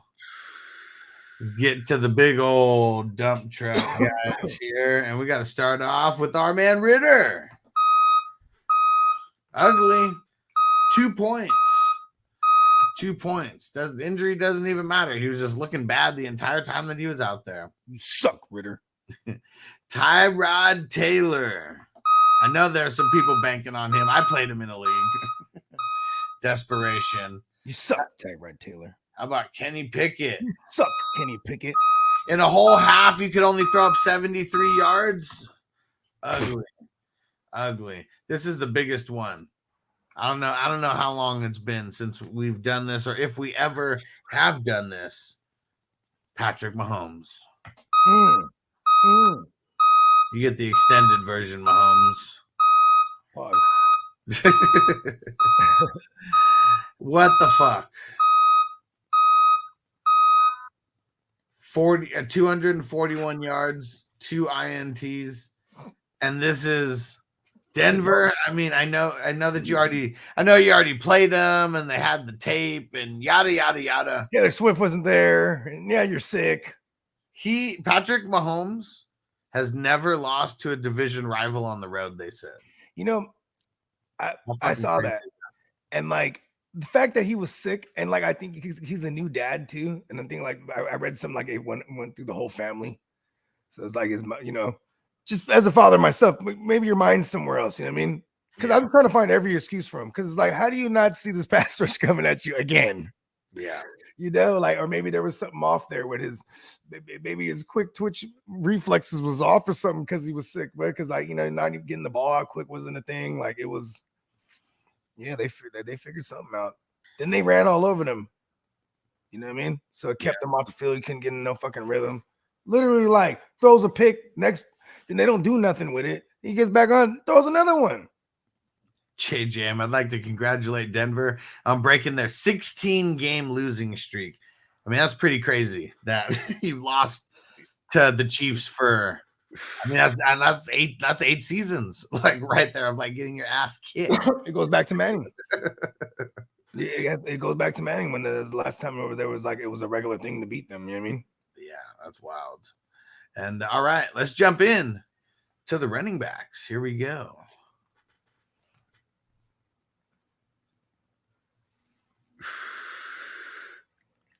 All right, jumping into the running backs. Let's get down to biz. We had there was let me see how many guys here at the top. 1, 2, 3, 4, 5, 6, 7. The top 7 running backs all cracked 20 points, and we're starting it off with CMC. Man, he is just on an insane 17 games straight.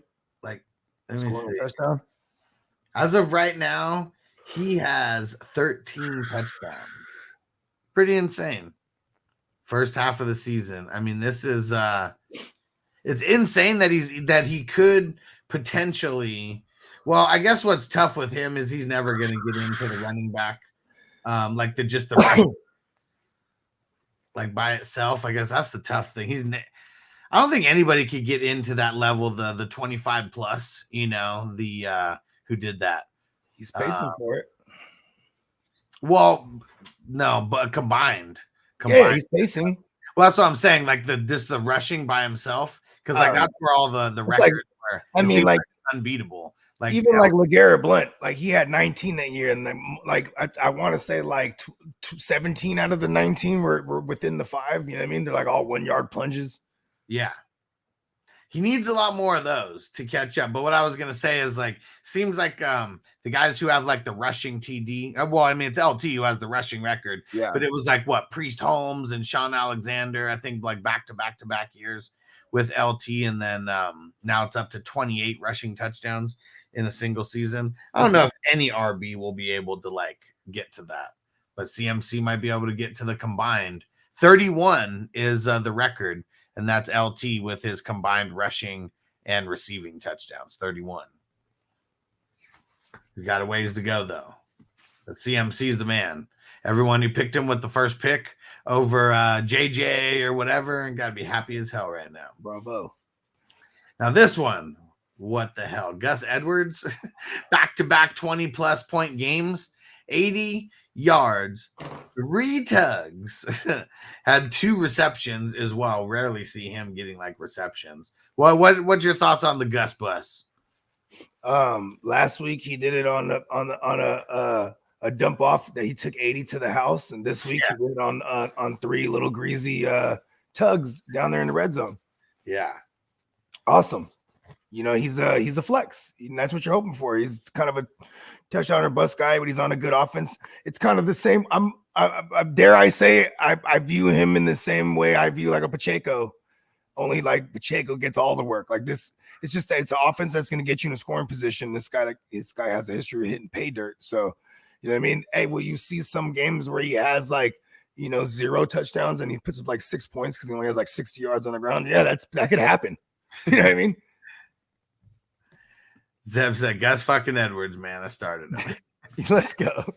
Nick, what up, dude? I told a bunch of people to start him this week too. I was like, man, if I had a Gus Edwards, like Gus Edwards and Zach Moss, I was like, listen, you just play them right at this point. I mean, running backs are so bad. Yeah. But yeah, they're so good. Next man up, Kamara. And he's just been getting over 100 with the yards. And I mean, that's just been keeping like a solid floor. Like for him, he only has 5 targets in this game, but if his low is 5 targets in a game, like I mean, I'm sure we can live with that.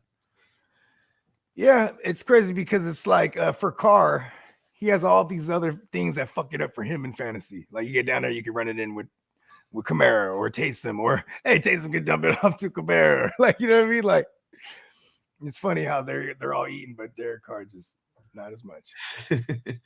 Travis Etienne. So we get a little scare. He gets banged up, leaves the game, but he comes back, ends up finishing off with 79 rushing yards and 70 receiving yards as well. I mean, well-rounded game. He gets the receiving tug as well. Super solid, man. We've been really excited with Etienne. I mean, look at that stretch of the last 4 games there. 36 points, 23 points, 22 points, 25. A lot of bad matchup, a lot of on paper bad matchups too. There you go. Finally got it. And the bye, maybe it's coming at the right time for him. They got the bye in week 9.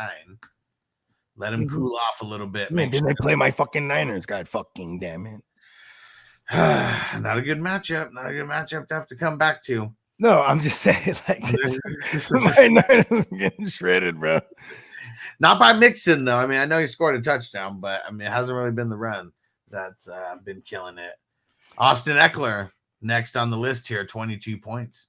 Only 29 yards rushing, but 94 yards receiving, 7 receptions, and a big old greasy receiving touchdown as well. Most of it came on that play, but yeah, hell yeah. Because then they didn't do nothing in that second half. No, it was all bad. Yeah, because they didn't have to, and that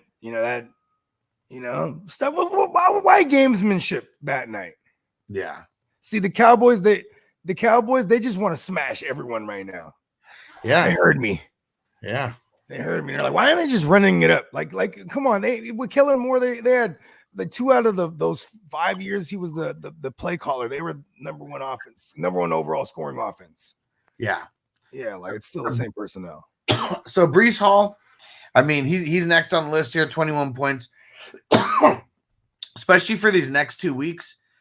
I mean, there's no sitting him. I mean, he's got the Chargers this next week, and then you got the Raiders. I mean, I'm just playing them against the bad matchups too, bro. Because like, I mean, even you got Buffalo, Buffalo after that, and I mean, Buffalo even scaring anybody right now with the rush D. So, yeah, Breece Hall, like just moving forward, like I think he's a set it and forget it starter right now. And you know what? This is perfect because that was my only fear about because I have that rule. I don't really fuck with running backs coming off the ACL that first year. Yeah, and, it is the second half of the year where when they were like, okay, we can give them a whole workload, and it's I mean, it was hella shitty until week 5, and since then, 20 points in each game at least. Mm-hmm.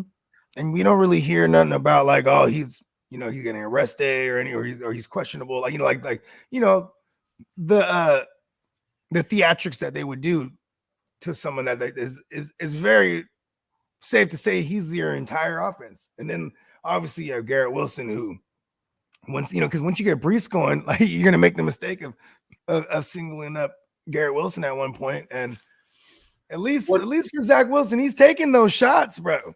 Well, they're doing it the right way too, because I mean their offensive line, it's all fucked up right now, and now it only got worse by losing their center, but they're getting him involved in the passing game. And Zach Wilson's running. He's running around a little bit too, so that also helps. Yeah. But yeah, Breece Hall, he should be a set it and forget it over the next couple weeks. And then the last guy cracking 20 points, I guess Mixon did do all right. 87 yards on the ground. It was the touchdown that really saved his day because, I mean, that was like right at the end of the game. It was the dagger. Yeah, right at the end of the game. I mean, if he doesn't get that and he has 14 points, I hate him. You know, we're he grew up a Raider fan, and this is just what Raiders love to do. Just because we haven't been able to do this for a while, let's do it for Bogey. Yeah, hit come on, I started mixing everywhere. Come on.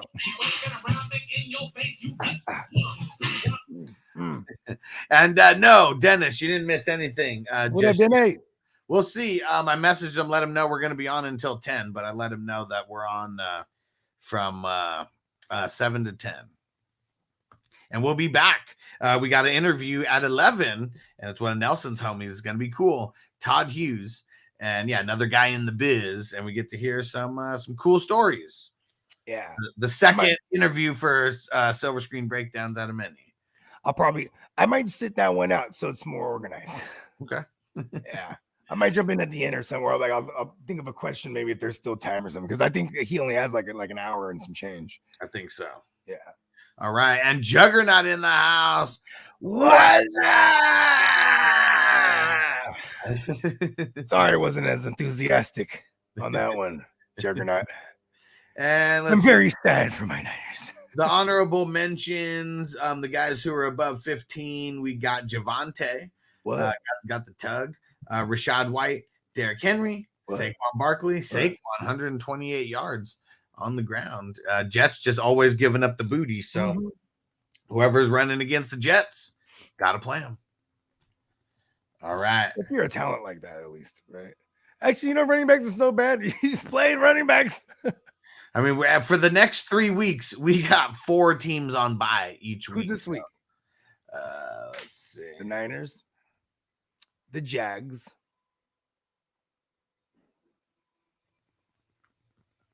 Let's see. Oh, are the Bills too? Yep, the Niners, the Jags, the Lions, and the Broncos. Oh no, not the Broncos. All right, let's get in to our next segment here. Hold up. Russ went crazy, man. He was dangerous. Danger Russ. No, that way. All right. Now, everybody, I know we've been keeping you on the edge of your seats the entire show, but he's made it. Our man Ricky has made it in the building, and we're going to see if we can get some clarification on what the hell is going on with all these NFL injuries. Your favorite Heisman's favorite Heisman. Hey, what up, Ricky? Hey, what's going on? What's up, Ricky? How you doing, brother? I'm great. Right? Okay. Let's get down to brass tacks. So, like, how would you evaluate, like, which is what's going on in general right now? Like, are you looking at like what house we're in? Like, how does that work?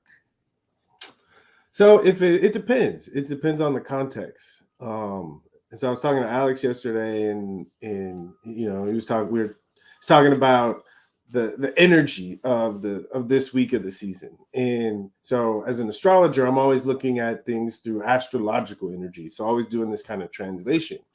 And the words and the way he was describing it, it felt like Scorpio, And then I thought, okay, it's Scorpio season. And then he said, this happens every year around this time.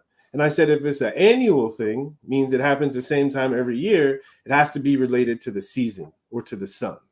And so, people kind of joke about it and say, oh, it's Scorpio season, and they take that for granted. But this idea of Scorpio season is ancient, right? If someone reads about Scorpio in a book, they're going to see a lot of things that are quote unquote scary. And this is the time of year where we celebrate the Day of the Dead. We celebrate Halloween. So they knew, that this is kind of a dark time, and we need some kind of way to honor and express this. Because if we don't, a blood sacrifice. Exactly. And if we don't do the blood sacrifice, then we have bad luck, injuries. All this shit's, this stuff comes to the surface anyway. Yeah, because And so injuries are like the equivalent to death in football, right? Like I say equivalent because then they're done for the season type of stuff. especially you know what I mean? especially fantasy, right? You know, Yeah, right? like I mean, and I guess the terminology is poor, but you know, we'll always refer to someone as he died. Like, oh, Kirk Cousins is done for the season, he died. Like, you know what I mean? Like, you know, we don't want these guys to die, actually, but yes, figuratively speaking, for fantasy purposes. Yes. Okay. All right. So now this is something that, you know, a conversation with Alex last night got me thinking about is I think, okay, how do I understand that from the football player's perspective? Because I've been in this situation. Okay. And so it's like every year, right? Every year we're in the beginning of the season. Okay. There's always every year, 100% of the time, there's always excitement, right? Because it's all possibility. So everyone has this kind of excitement. Okay. And there's also uncertainty because you have ideas about how you think it's going to be, but you don't really know how it's going to be. Okay. So we entered the season excited. Okay. And then we enter the season, we go through the first couple of weeks. Okay. And we start to get more and more of a reality about, okay, how is it really going to go this year? Okay. And sometimes it's going better than we thought, and sometimes it's going worse than we thought. Okay. And this is about the time of the year where you realize what you really got. Okay. And so this is like Scorpio is about getting to the bottom of the guts of who you are, right? It's like a gut check, you know? And so you get to this point where you realize where you really are, and like no judgment, but it's real. Like deep down in your heart, if you're really like in it, okay, it doesn't matter where you are, you're gonna keep giving your best. But if part of you is like, man, we ain't gonna win shit, I'm gonna stop giving my all, okay, people start to turn off. Okay. And in football, if you're not giving your all, if you're not all the way in, your chances of getting hurt and finding an unconscious way to check out, right? Yeah, we call business decisions around here. Yes, exactly. The chances tend to go up that unconsciously you're going to put yourself in a position to check out. So it really is a gut check. And I think if a team around this time, and sometimes it happens organically because someone on the team is a good leader and they can feel that some people are not all the way in, right? And they'll go up in the middle of the team meeting and they'll give that passionate speech to get everyone to check in. Sometimes a coach does this, okay? You know, but I'm telling you, like, if you think about, to me, the best football coach that I ever been around was Nick Saban, okay? And Nick Saban is a double Scorpio, okay? His sun and his moon is Scorpio. Wow. And he had this way of talking to us. I remember the very first day of practice, his very first NFL training camp practice, okay, in Miami. And it was hot. It was humid, okay? And it's the first thing he said to us at the end of practice, he said, y'all need to shut the fuck up. He said, if y'all out here complaining about this heat, y'all ain't going to win shit, you know? Right? And that's real. Okay. That's why I love football, because you can bring this kind of realness to it. And you'll see this is the time of season where you see who really has it and who doesn't, who really wants it and who doesn't. Dang, that's crazy, because he's the double version of it. Yes, he's the Scorpio, exactly. Scorpio. So he's really gonna let you know, like, you know, I mean, if you got it or not. Maybe especially if you hone that, right? You get to a point where you could, when you're scouting, you can tell, like, yeah, this kid got it. Yes, that's what makes him special. He can tell. That's why, you know, I figured it was weird when I left, you know, and went through all that shit. Nick called me and he said, "We'd love to have you back."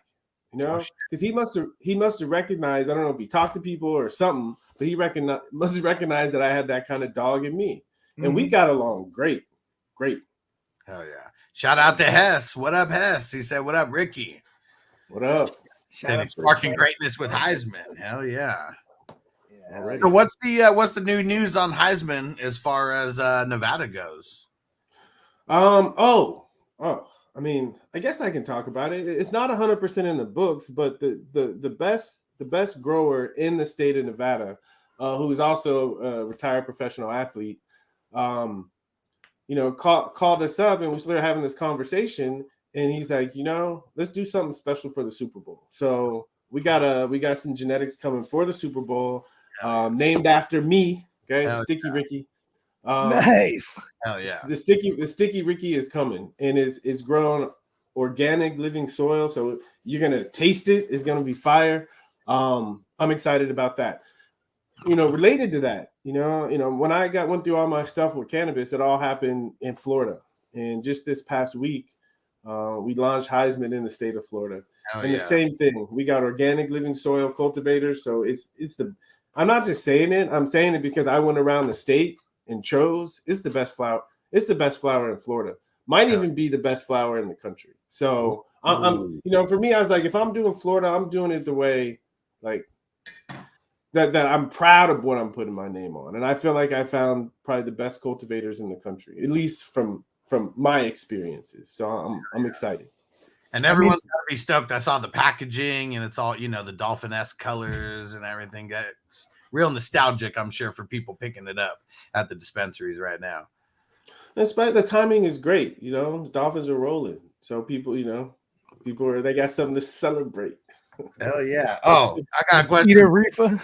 So Tyreek Hill, he's got his podcast and he does a once a week joint. And every week he just keeps talking about how the Miami Heat is the 12th player over there. How is it playing in Miami, like if you aren't playing there every single week? It's first of all, I think what I was saying earlier about Coach Saban, there's kind of mental toughness that you have to have, especially if the coach really does a good job, that you have to going into the season. So Dolphins had a couple up and down years, I know, but traditionally the Dolphins start fast, right? Because we had the advantage early in the season.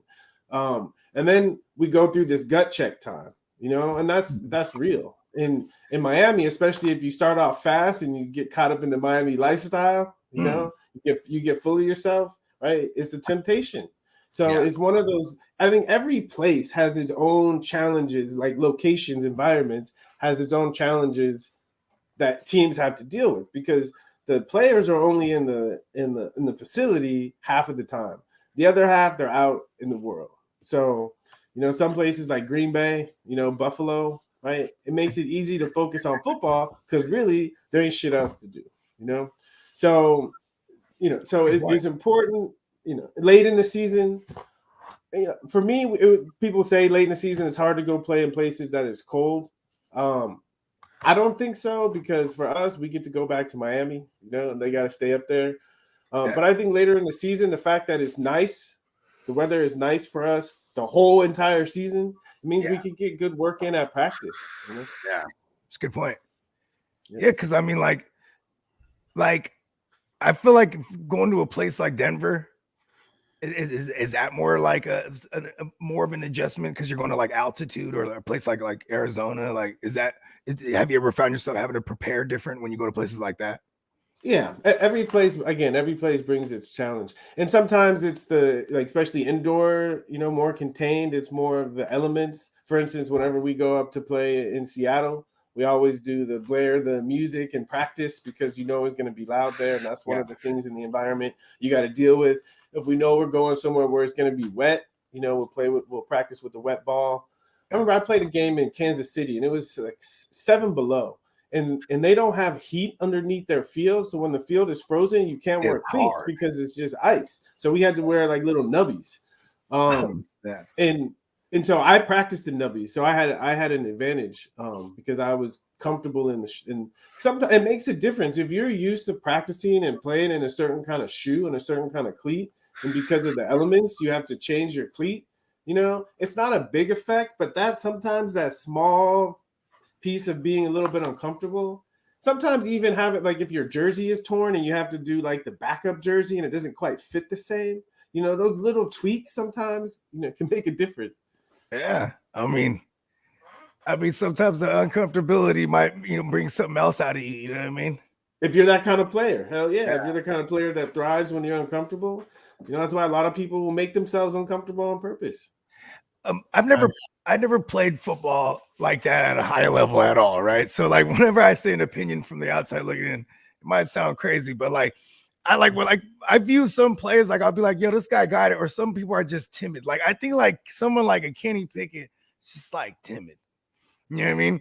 Like then you have something like a Gardner Minshew, who's like the straight gunslinger. Like do you think a lot of that has a lot to do with the astrologies? Hell yeah, 100%. Or is it like system, like, you know what I mean? Like, because is that mean calling someone timid? Because I feel like when I watch Kenny Pickett, he's just scared of everything. You know what I mean?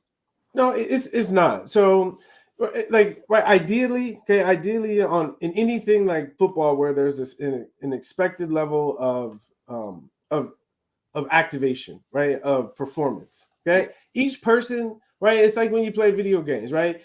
Not everyone has the exact same skill set, but if the person can maximize their skill set, they're going to be the best one out there, right? Someone might be a sniper, someone might be just going around and just with a shotgun, right, just blow people's heads off, right? But as long as you find your style, right? If you take the person that just loves to camp and snipe, and you say go play this way, right? They're gonna fail. They're gonna fail. And so it's a combination between someone's innate gifts and finding a system that optimizes someone's innate gifts. And I don't care if you're at the level of the NFL and you have enough talent to make it there. The next step to maximize your talent is finding the right system that optimizes your unique makeup. And so if you have a player and their nature is that what makes them good is that they're calculated. They might spend tons of time studying film, and the reason they can pull the trigger in that moment is because they're prepared.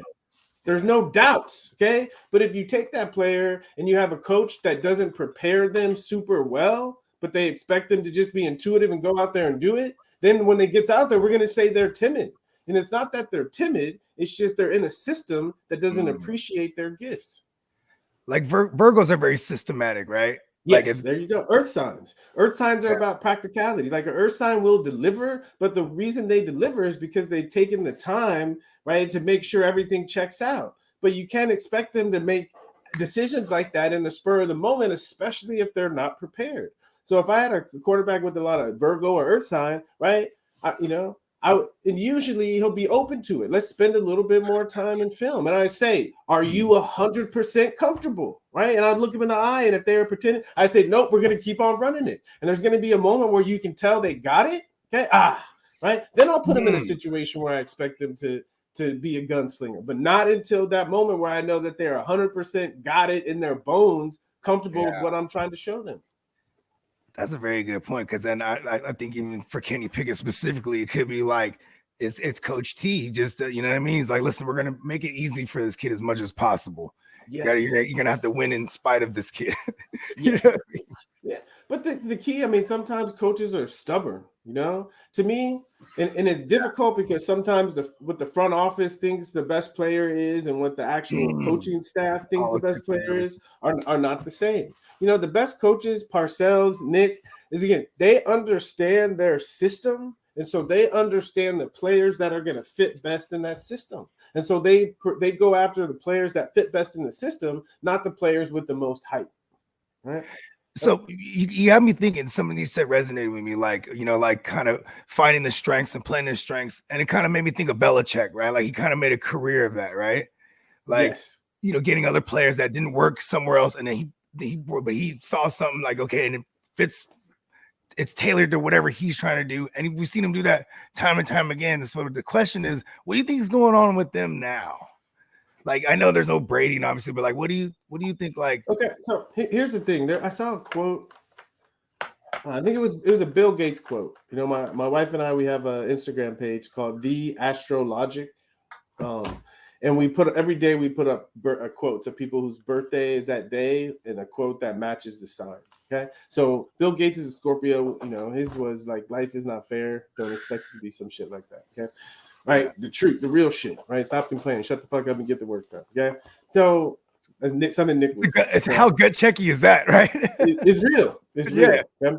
And so one of Bill Gates' quotes was something he was talking about how success can breed laziness. And it's something happens so much in football, and this is really the gut check time.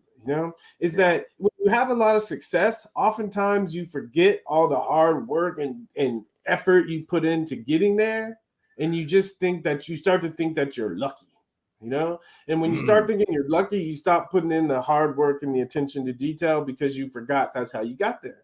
And so I think what got Belichick to where he was all of that hard work, attention to detail, dedication, surrounding himself with the right coaches. So important for head coaches. And then he got Brady, right? And then it took off and it lasted a long time. But all of that success, right, is like we get lazy, you know, and then Brady leaves and he has to remember, okay, all of the hard work, dedication that helped him get there in the first place. But now, you know, he's 15 years older, you know, doesn't have the same drive, desire, passion, right? But the identity, right, of who he is, right, that changes a little bit more slowly. Yeah. You think he would ever coach anywhere other than the Patriots? We hear all the stuff about the hot seat, that he's on the hot seat right now, but I don't really believe it.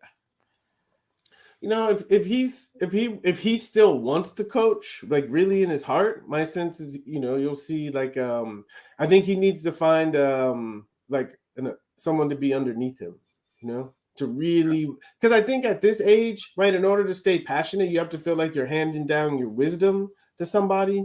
You know, I think that has to be a big part of it. I know. I think Saban wasn't it like, I think like Saban and was it Ozzie Newsome? They were all together, right, with Belichick, like in the beginning.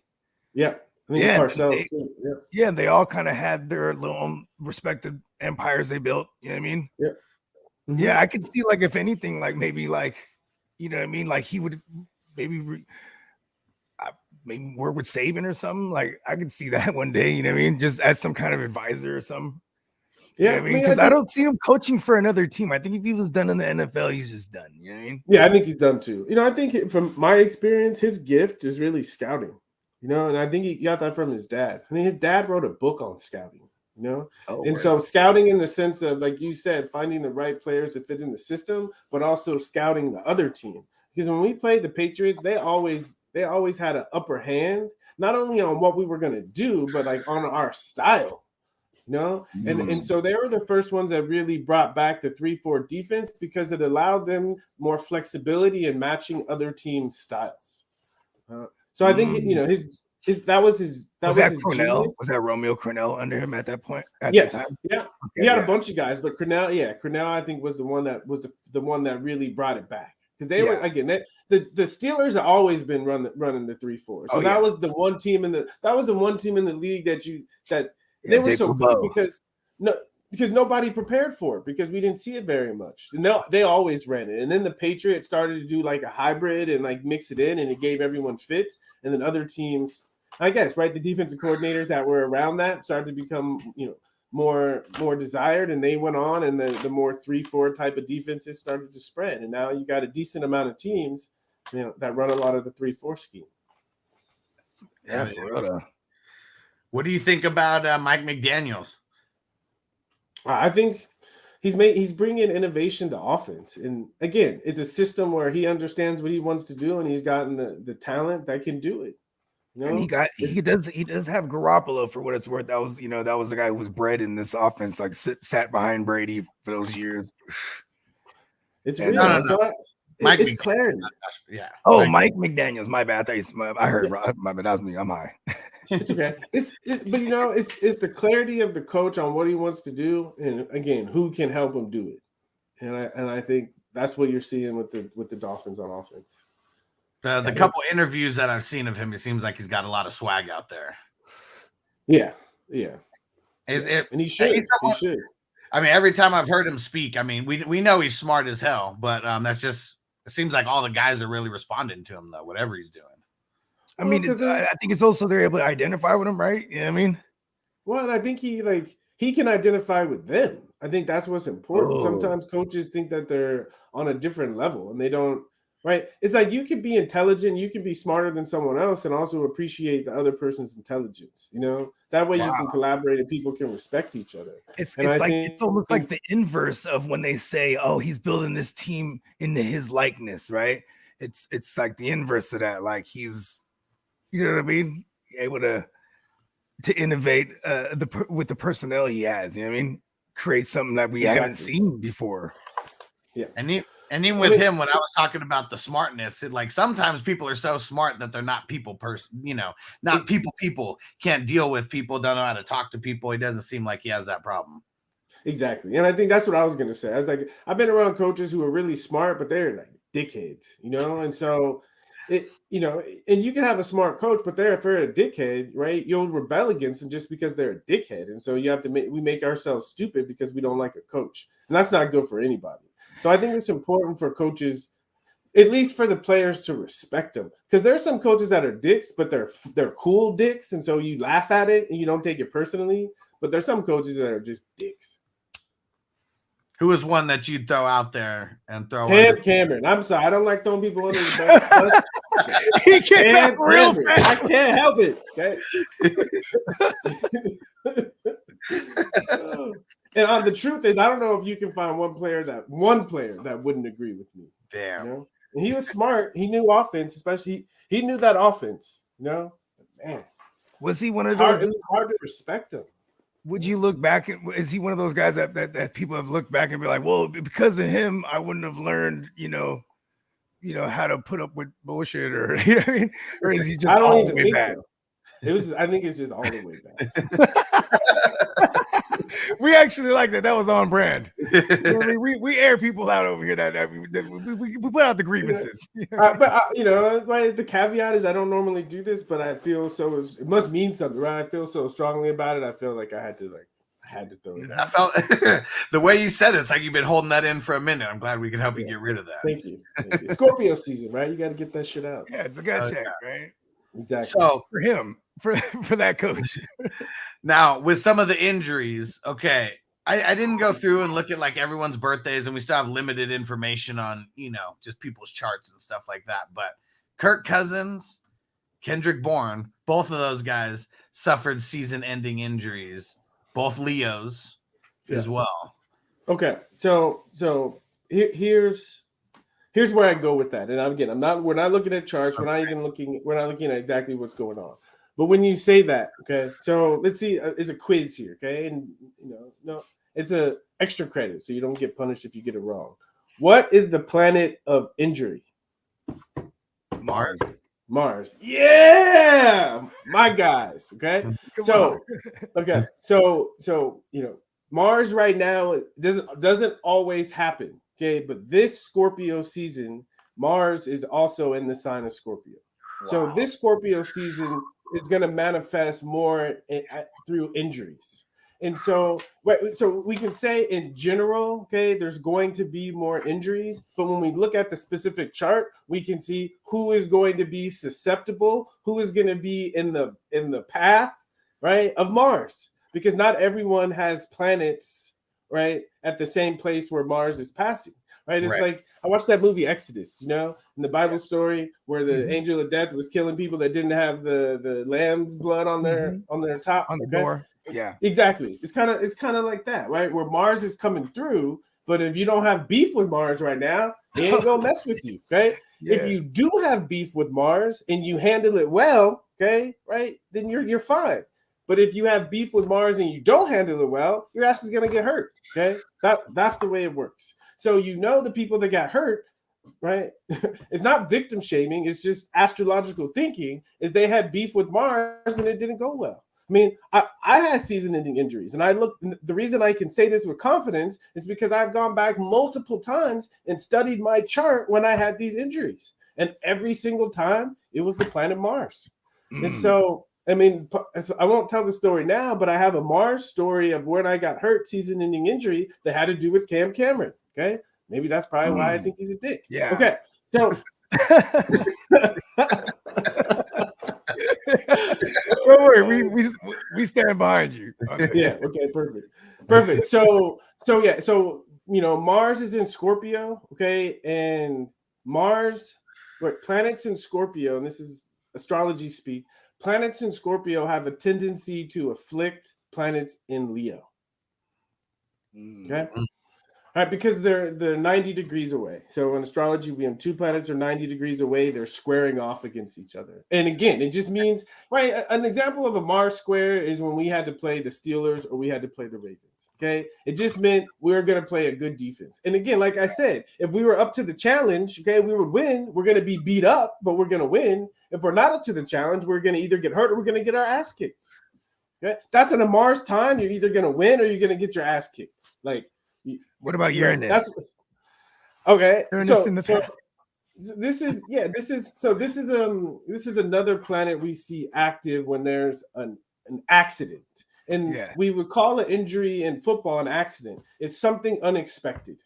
Yeah. Okay. something unexpected. And so at least in my, like when I broke my ankle my second year in the league, kind of destroyed me. It was Mars and Uranus, you know. Okay, yeah, because I know Uranus is another synonymous one, like but second to Mars. Yeah, second to yeah, you got it, second to Mars. So the nature of the Uranus is because just that was all in my chart when you're breaking it down. Yeah. Yes, I am Uranus. It's shocking. It's shocking things, okay? Right? And so even when we're like someone, the practice squad player that just got called up that has a huge game that no one expected, that's Uranus too. Yeah, that's Uranus. Like Daryl Henderson last week. Exactly. That's shocking. That's anything that's shocking. I mean, like Will Levis, right? I mean, this week coming out of nowhere. Exactly. So the feeling of Uranus is something happens, and you're like, damn, right? Damn, I never thought that could happen, right? That could be a double whammy, though. It could be both ways, right? Like something that shocks you, like that, like negative or positive, right? 100%. So here's an example of a positive Uranus experience. Okay, someone, right? You know, they're picking up players, okay, and they see a player that is just got called up and is going to get a little bit more playing time. Okay, but in their mind they think, oh, he's not going to have a big game. It's not right. That doesn't happen. So he passes, but he has the opportunity. He passes. Okay, right? The player has a great game. All right, he's like, damn, I should have trusted myself. I had a good feeling. Yes, exactly. Okay. 3 weeks later, a similar situation happens. Okay. Right. And instead of saying, oh, it's not going to happen, he starts to think maybe it could happen. He takes a player, and guess what? That player has a great game, and everyone's like, how did you know? How did you know? How'd you know? Right.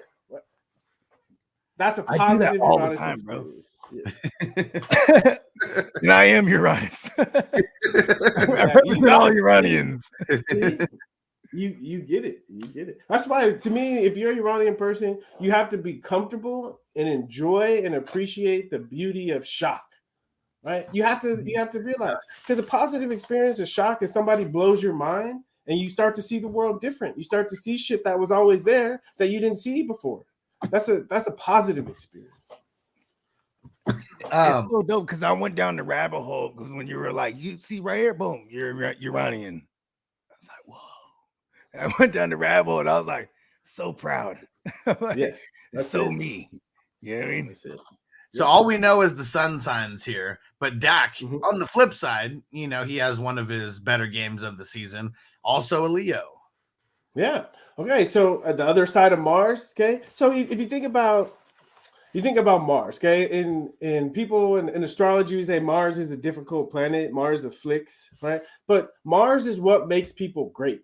Okay. If you think of good luck, okay, if you think of Tom Brady, and let's say Tom Brady had the best luck in the world, okay, and every time, and I'm cartooning this for a reason, but let's say Tom Brady has the best luck in the world, and every game he goes out, right, every time the defense goes on the field, they get a pick six. Okay, right? But there's no Tom Brady, okay, but let's say Tom Brady has bad luck, okay. Defense is getting run up and down the field, so it requires him to be in situations where he gets to keep throwing the ball and scoring points. Okay. Oh, then he becomes the greatest ever. So we need Mars, we need challenges, we need obstacles in order to become great. But if we don't believe in ourselves, or we're not up to the challenge, or we can't figure out how to overcome the obstacle, okay, then we get our ass kicked or we get hurt. The worthy adversary makes the victory that much better, right? Like you're not just 100%. Yes. So the advice here, this is good astrological advice. Someone going through a Mars time, find a worthy adversary. Right? Whether that's an external person or something in yourself, right? That keeps beating you up, right? And you're ready to take it on. That's good. If you use Mars that way, you won't get hurt. You won't get and then couple that with the fact that we're in the Scorpio times, right? So it's a good gut check, and maybe you could better yourself on the other side. 100%. Because Mars, right? And we say Mars rules Scorpio. So in Scorpio season, we're good. That's why Halloween, right? We face things that scare us. Yeah. Yes. And they do this on purpose too, because we've had all these bye weeks and stuff, and this is the week that all teams are playing. Yeah, so it should be the opposite. You know, I think if the NFL wanted to be smarter about injuries, okay, you know, that they would create, if they're gonna choose a universal bye week, okay, make it the week of Halloween. The Scorpio season, especially when Mars is active, because you can look in the future and say, when is Mars going to be active? And so part of this, and it's cool. You guys can handle this shit. So right now, Mars, here's this little boy, strongest planet is Mars. And as I'm saying Mars, he busts through the door. Okay. Universe. Yeah, it's crazy. So so Mars right now is directly opposite the planet Jupiter. Okay. And regardless of what Jupiter means, it means that Mars is extra active right now. Okay, and Jupiter tends to make things bigger. Okay, so whatever Jupiter touches, we see more of it. It's exactly what Jupiter does. So Mars right now is gassed up during Scorpio season. That doesn't happen every year, but it's this the year, gassed up gut check, bro. It's the gassed up gut check. You got it. That's it. Yep. So I never even thought about that, a universal bye week, because Hess was telling us a little bit about what you said would be ideal for NFL season. You want to give us your thoughts on that? What's up? On what would be an ideal NFL season? Because I think you mentioned the double bye week. Yeah. Well, it's already kind of it's funny. So ideal timing only works. The proof is in the pudding, because if something doesn't have ideal timing, it ain't gonna survive. And so certain holidays they stay intact because they work. If a holiday just was hype, it wouldn't stick. And we see all these silly holidays that don't stick, because they're not timed right. And so the nature of the football season that it starts, right? What is it? Labor Day, okay, right? Yeah. Virgo season, okay, right? Everyone's been getting prepared to start. Right. And then we enter Libra season. Everyone's in love with football, right? And it's early in the season, your body still feels good, right? You can fly around, and then you hit that midpoint and you have that gut check. And this is right. Players will say we hit a wall, okay? That's Scorpio season, okay? And then the people that come through the wall, Sagittarius, is about hope, faith, right? Their bodies come back, they see the bigger picture, right? They can see themselves going to the Super Bowl. I'm telling you, when you come to this like the end November, December, okay, right? Either people are checked out because they don't have a chance, right? Or they got a second wind because they can see the glory of the postseason. You can see the light at the end of the tunnel. Exactly. Okay. And then you enter Capricorn season right around Christmas. Okay. It's cold. It's been a long season. Okay. The ones that are really dedicated and committed and put the work in so that they're still able to keep going. Right. These are the ones that, like, the goat, right? The sea goat, Capricorn, right? In order to be great, right? You got to push through. You got to push through. You got to keep it going. Huh? And then always the Super Bowl. Okay. Right. Is an Aquarius season. Right. Who is the best? Right? Who's going to stand out? And so the season is already kind of a line. Otherwise, right? But as far as like the details in the season, okay. First of all, if I was a coach, okay, I'd want to know, right, who on my team was going through Mars stuff, right? And if I looked in their eye and they had that fire, all right, I'm starting them. If I look in that eye and they don't have that fire, I'm sitting their ass down, okay. And then exactly. Because like going back to Dak, he this was the biggest game he had all year, and this is kind of what we were more accustomed to. Is Dak going out there slinging it, getting close to 300, putting multiple tugs up, like, and so, but he's kind of using the other side of the Mars shit and like benefiting for it, like wreaking havoc with it. Because he's been getting beat up, right, all year, and it was a gut check for him, right? So for me to show up this way is like, you gotta respect him. And again, my guess is you're gonna see him build on this. Right? It's like when you go through the difficult time and you see who really rides with you, it makes people like buy in more. So my guess is you're going to see the Cowboys really take off because the timing of this victory. And again, I would have the universal bye week, I would look ahead of time and see when Mars was really acting up. Because if Mars is acting up, it means anything related to Mars probably is going to be wonky a little bit. And if you're a football player, that's definitely ruled by Mars. So I would strategically choose universal bye weeks from when Mars was really hairy, and I would have chosen this. I would have chosen this week this year. And that one's the closest planet, so like that one's obviously the the orbit doesn't change, so we know when it's coming around. Yeah, You know what I mean? exactly. We can look. Like, we we can know look, when that joint's we coming can through. look 500 years in the future, 500 years in the past, and know on every day exactly where Mars is and what Mars is doing. Hell yeah. It's always watching. Yeah. You got any dark horses that you think a team that's maybe not been looking so good who you think is going to make a little bit of a push? I would say we would look at the games this week and say who surprised us. So the Broncos. Ooh. Right, because here's the thing, right? Here's the thing. The thing about the other part about the season is something I think about football fans they don't realize, okay? Is that the best teams, okay, don't start off as the best teams. The best teams are the ones, because you have to realize we play a football game, right? And for the fans, they see the game and they see the replay and we talk shit the whole week or whatever. But on the player side, right, we play a game, right? Especially if it's a game where we got our ass kicked, we're watching that film the whole week. So we're learning from our mistakes. So the best teams are the ones that get better each week, and the ones that are figuring it out right now and hitting their peak is because they've taken the difficult experiences of the first part of the season and they've been able to transform them, okay, into heart, into gut, into knowing themselves better, into like the Vikings, who they really are. Exactly. The Vikings were under that category too in this past like month. They just been kind of storming until this injury. And now Kirk Cousins couldn't battle Mars. Exactly. Right. And sometimes it's personal, but sometimes it's collective. You know? Yeah, or it's that shocking. It's the Uranus effect, because it's like, here's Kirk Cousins, who I always call super durable. You never really heard him having no injuries or missing time because of games and whatnot. And then here he has ruptured Achilles. At least that's what they expect, right? But yeah, man, then that's that Uranus effect. Like, cause that shocked the hell out of me. I'm like, wow, like he's actually had a major injury. Yeah, because he's been playing for a long time, and you can't tell me like he's ever had anything. You know what I mean? It's kind of Tom Brady-esque, even because he's also a fellow Leo. You know what I mean? Yeah, where they just stay durable for the most part. I see how this could be. Yeah, good point. I see how this could be like kind of trippy for people, but it's interesting. It's interesting that you can look at an astrological chart, and I'm not going to say you can predict when someone is going to get hurt, but you can see when someone has a higher likelihood of getting hurt.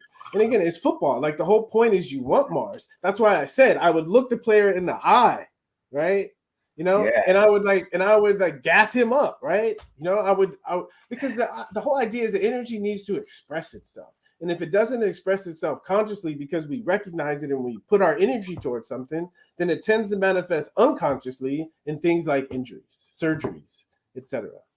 And this is things that even way before football, if you read old astrology books, they're saying the same thing, but it wasn't applied to sports. It was applied to battle. That's why Mars was the god of war.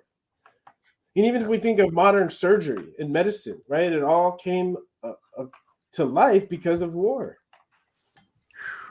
That is true, because you can't fix what ain't broke, right? Exactly.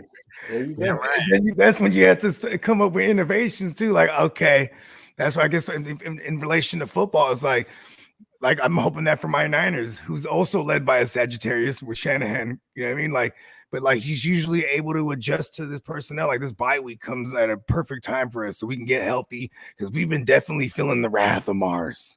Yeah, right. It's been all the injuries, everything this past. How long has it been? Like basically October-ish, right? That's when it comes around.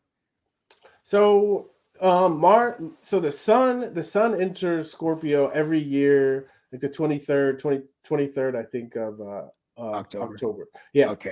But Mars has a different loop. Mars takes about 2 years. 2 to 3 years, depending on if it goes retrograde or not. So Mars takes about 2 or 3 years. So from our quick mind, it's random, okay? But if we looked at what's called an ephemeris and we traced, okay, when is Mars going to be in Scorpio again? When was the last time Mars was in Scorpio? Right? Then if we map it out, we can see we can kind of catch the seasons, but they're not intuitive like the sun. Exactly. Okay. Oh, so that's why you said earlier, like this is the rare Mars in Scorpio. Yep. You got it. And that's why, and it's crazy because it definitely relates to the football. Like I was just even saying, I was like, man, this might be like the ugliest football we saw like all year. And we had all the teams play, like ugly as in like it's just brutal. Like you know what I mean? You know what I mean? All these, especially for fantasy, because it was all these random dudes, like you know, like a Damian Pierce. I love him. They scored. No, he was down at the one. Then you know the backup goes in there, punches it in. You know what I mean? It's just like we were seeing like all kind of like these like shocking Uranus things yesterday. On the flip side, though, we had a lot of defensive players who really just balled out of control. It's that Mars, bruh. Mars, yeah.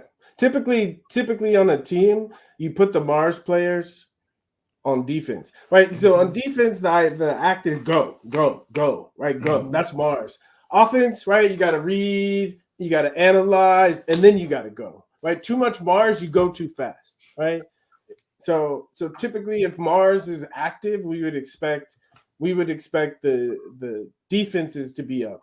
If let's say Venus or Mercury were more active, we would probably expect the offenses. Some more precision. Exactly. There you go. More precision, more elegance. Where we're like, that was a beautiful more calculated. Game. Typically, when someone say that was a beautiful game, that's Venus, right? A beautiful game is not one where the defense dominates. Right, necessarily, yeah, because that's also like what we would say was equates to entertainment, right? Because like you know, some people who love that, they'll be like, well, I love those type of games, you know what I mean? Good defense, exactly, right? But it's so I guess that part's subjective, but yeah, but that for the greater, you got it. But that person would probably have Venus and Capricorn, Venus and Scorpio, right? But what they like is that, because that's what Venus says, what we like. That's the information Venus, what feels good to us. And what feels good to us, what we like is different. So we'll all like different types of games. And I bet you could do a survey looking at someone's Venus and get a sense of the kind of games that they would like the most. That's why in the song she says, I'm your Venus, I'm your fire, I'm your desire. Yep, exactly. What you want, see? Yeah, what you want. Hopefully what you want are the things that you like. Venus problems is we want things that we don't like. So that's why a lot of times Venus problems show up in relationships. One right? woman is so Venus. We get into a relationship with people we don't actually like, right? Or we think we're supposed to like them. But that's the thing about Venus, right? It's like when you're growing up, everyone thinks that the cute girl is the one you're supposed to like. Until you get older and you realize that sometimes the cute girl is dumb, right? Yeah. Or her breath stinks, you know? And so and she was too cute that no one wanted to tell her. Huh? Exactly. She was bad, bro. I didn't want to let her know, but listen, bro. Thank breath right there. You start trying to sneak into little gums, just eat a gum from her. I know. You chew gum when you kiss her, and you like try to push the gum into her mouth. You try to sneak a peppermint in there, huh? When you kiss her.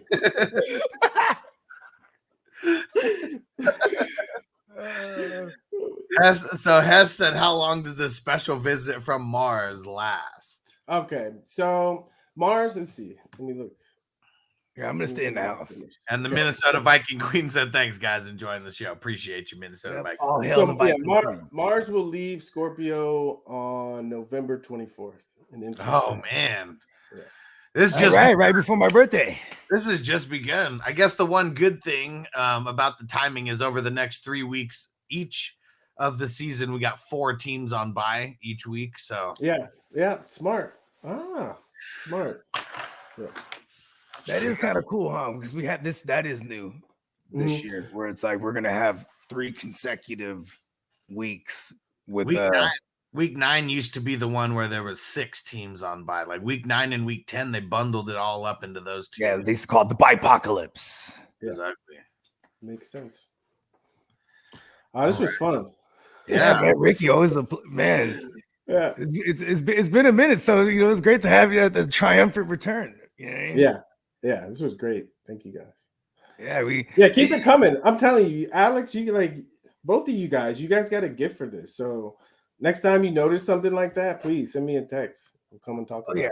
Yeah, there was something in the air, as they would say, right? Like something's in the air. That's part of being. I mean, that's really what astrology is. It's you recognize something is in the air, and then you have curiosity, like what is that? And then a chart or astrology allows you to check it out and see if you can figure it out.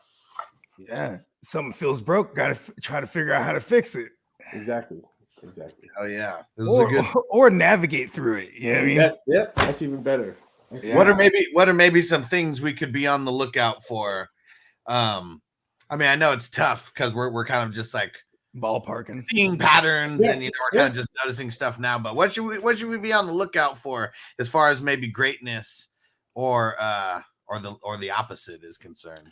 So that's what Mars are, just challenges, right? So you should expect to see maybe some overcoming. I think that right, it's an arc, okay, and so Mars just is about one third of the way through Scorpio. So this Mars and Scorpio season is about 1/3 of the way through. But each of the different phases are different, right? Like the first month of school when you meet the bully, you know, like you come home crying all the time, right? And then eventually you get a little bit of courage and you have that like back and forth. And you punch him in his jugular. Exactly. Either you punch him or it comes over and he punches you. And then you have the last phase where you learn from your fat lip to stick up for yourself or you enjoy the victory, right? So it's not even like it's a story that keeps going on, and we can have bad Mars moments, but learn from them. And in the future, we do better. So I think in a Mars you can't really evolve until you hit a Mars, little Mars in you. You know what I mean? Exactly. So facing your fears, right? So facing your fears. So in the positive Mars time, you see triumph. You know, you see triumph. And so again, I think the teams that have been down and out and struggling, and there's been all this grumble, right? We're going to expect to see some of those teams really utilize this Mars energy and like come out on the other side. You know, the symbolism of Scorpio, most people know the scorpion, right? That the tail can sting your ass. But the other symbol of Scorpio is the eagle, right? And the ones that get it right, they get their wings and they fly. So Scorpio is associated with the underworld. So expect some team that's in the underworld, right, to come out on top. And I say this energy is probably strong enough that whatever that team is that comes out on top. So if we took the standings right now and we fast forward to November 24th and we looked at the standings and we said, what team was under that's now on top, I would pick one of those teams to go to the Super Bowl. I was calling it this morning. I was like, the Bengals, bro. The Bengals feel like that's like, you know what I mean? Yeah. Like it just, ooh. And last thing before you get out of here, Ricky, because Jay said definitely learning some shit this morning. He said going to get my chart this week. Where's the website if anyone wanted to, contact you about getting the chart read? What's the website for that? So there's two things. One, the website where it's more individual, more expensive, but it's more individual is rickywilliams.life. And it's easy to, you say hour, 90 minutes. You can sit with your boo and talk about that. But something that's much more affordable and really supportive of me is my side gig, my passion project is my app. It's on the Apple Store. It's called Lila, Lila. And if you know what time you're born, even if you don't know what time you're born, you can put your information in there. And we wrote it in a way where it's English. So it's not like crazy hard to understand, but it's a way to start to interact with astrology and get a sense of how it works. Because we made it so it's something that you just look at it, you can look at it once a day, once a week or whatever, and slowly you start to see kind of how it works. It's easier to digest because you do it on your own time and you can see how it actually unfolds and how it works in your own life and make your own connections. Okay, I gotta cop that too myself. Yeah. Please. Yeah, I'm putting it. I found it. I just downloaded it right now. I'm putting it in. I'm just putting how you spell it in the chat and everything. Yeah.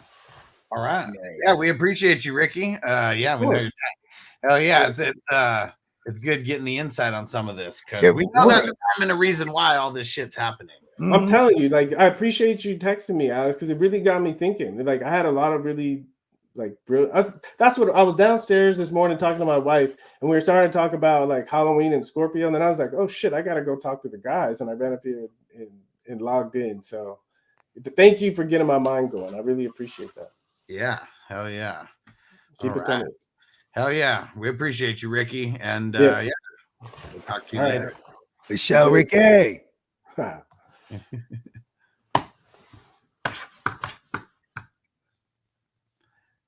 Man, that was awesome. Yeah, hell yeah. We got a bunch of good clips to pull from there. That was super funny though when he was like, "Yeah, that cute chick that's got the bad breath." Like he started cracking up so much. I know he thought of someone specific. Yeah, for sure. Because you know what I'm saying, it's like real talk. She was hella cute. Just no one had the heart to tell her there. I was trying to get at her. Like, once you get closer.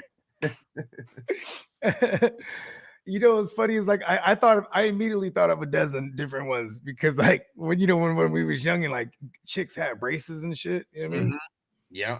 You're like, yo, you got braces, that's a lot of work or that funk. and then I threw it in the chat, guys. It's so Ricky's app is Leela Astrology and Horoscopes. Yeah, we gotta make sure we pump that a little more too. Yeah, because like I said, a little side project, and I know that it's like within this app somehow that he like wants to get like the sports thing connected, or at least like we're gonna figure something out. But yeah, I think it's like literally gonna be going and getting like pretty much every sports star like to just like get on this app and give their information to where that information could be tracked.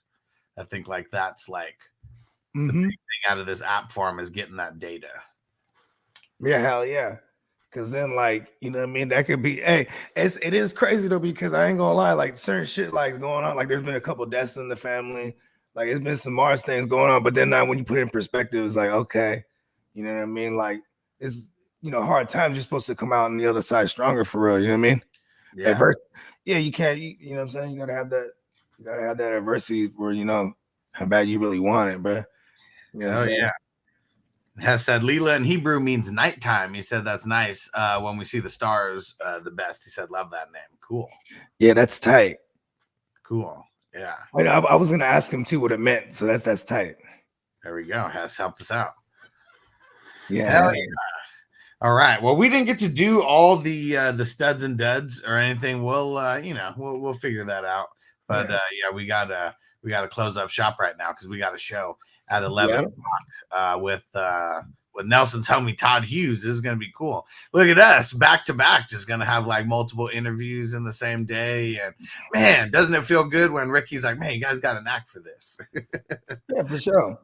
Mean, because like one thing he said that always resonated, he's like, yeah, it's like it's just like it's like the guys, like how you guys do it, like you know what I mean, like because that was the difference. He was talking about the difference between like other like sports shows, you know what I mean?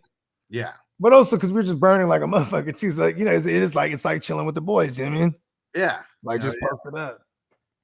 You know what I'm saying? Yeah, breaking holes and smoking bowls. Hell yeah. Hell yeah. Man, turf. We didn't even get totally forgot to ask Ricky about MJ Biz and when he's coming out and things like that. But yeah, gonna be super cool. Yeah, that's right. When right after the Mars season is done, it's time to come out of hibernation. I'm gonna stay inside till then, man. Then we go to Vegas. I know, man. We all got to be careful. This is the time to be careful. We heard it. It's the time. Scorpio Mars season, man. See, I knew there was something wrong with Noble. Noble's been acting hella crazy over the last couple days, but he's got a baseball game this Thursday, so I really gotta gas him up though. Really gotta gas him up, get him ready. It is crazy because like that thing where he was saying like because when he was breaking down the Uranus thing to me, right? Because that was like the main thing on my chart. Yeah, you know what I'm saying? He was like, see, like it's like you call it like that gut instinct, you know what I mean? Yeah. And he was talking about how he'd be like, yeah, I feel like whoop's about to go off. You know what I mean? Yeah. I do that shit all the time, bro. But it's also like then when you couple that with how we break things down. It's like, yes, we need some help, guys, because it would be cool if we just knew like everybody's birthday in the NFL, at least key players, whatever, like things like that. It would be cool to just be able to go look at the Leos. We already seen a bunch of shit with Leos specifically just this week. Like, I wonder what other Leos we got to look out for. But see how he broke that thing down too, though? It's like, because you know what I'm saying, it was like it's not just like, okay, for the Leo specifically, right? Like here's Dak on the other side of it. Uses, you know what I mean? He's using that shit because, like you say, or like he said, he's getting beat up all year. You just missed Ricky. If you rewind, he was on for like, I think like 45 minutes. Like he was here almost an hour. Yeah, if you rewind, you can check it out. I'm gonna upload it later as well. Yep. Shout out to Ricky. Shout out to Heisman. Hell yeah. But yeah, I know it's not just Leo's specifically. You know, I mean, there's a bunch of people who might. Yeah, we're just looking. It was just crazy because there was 2 like really bad, shocking injuries, and then on the flip side, there was like Dak, like in his glory. Yeah. Finally.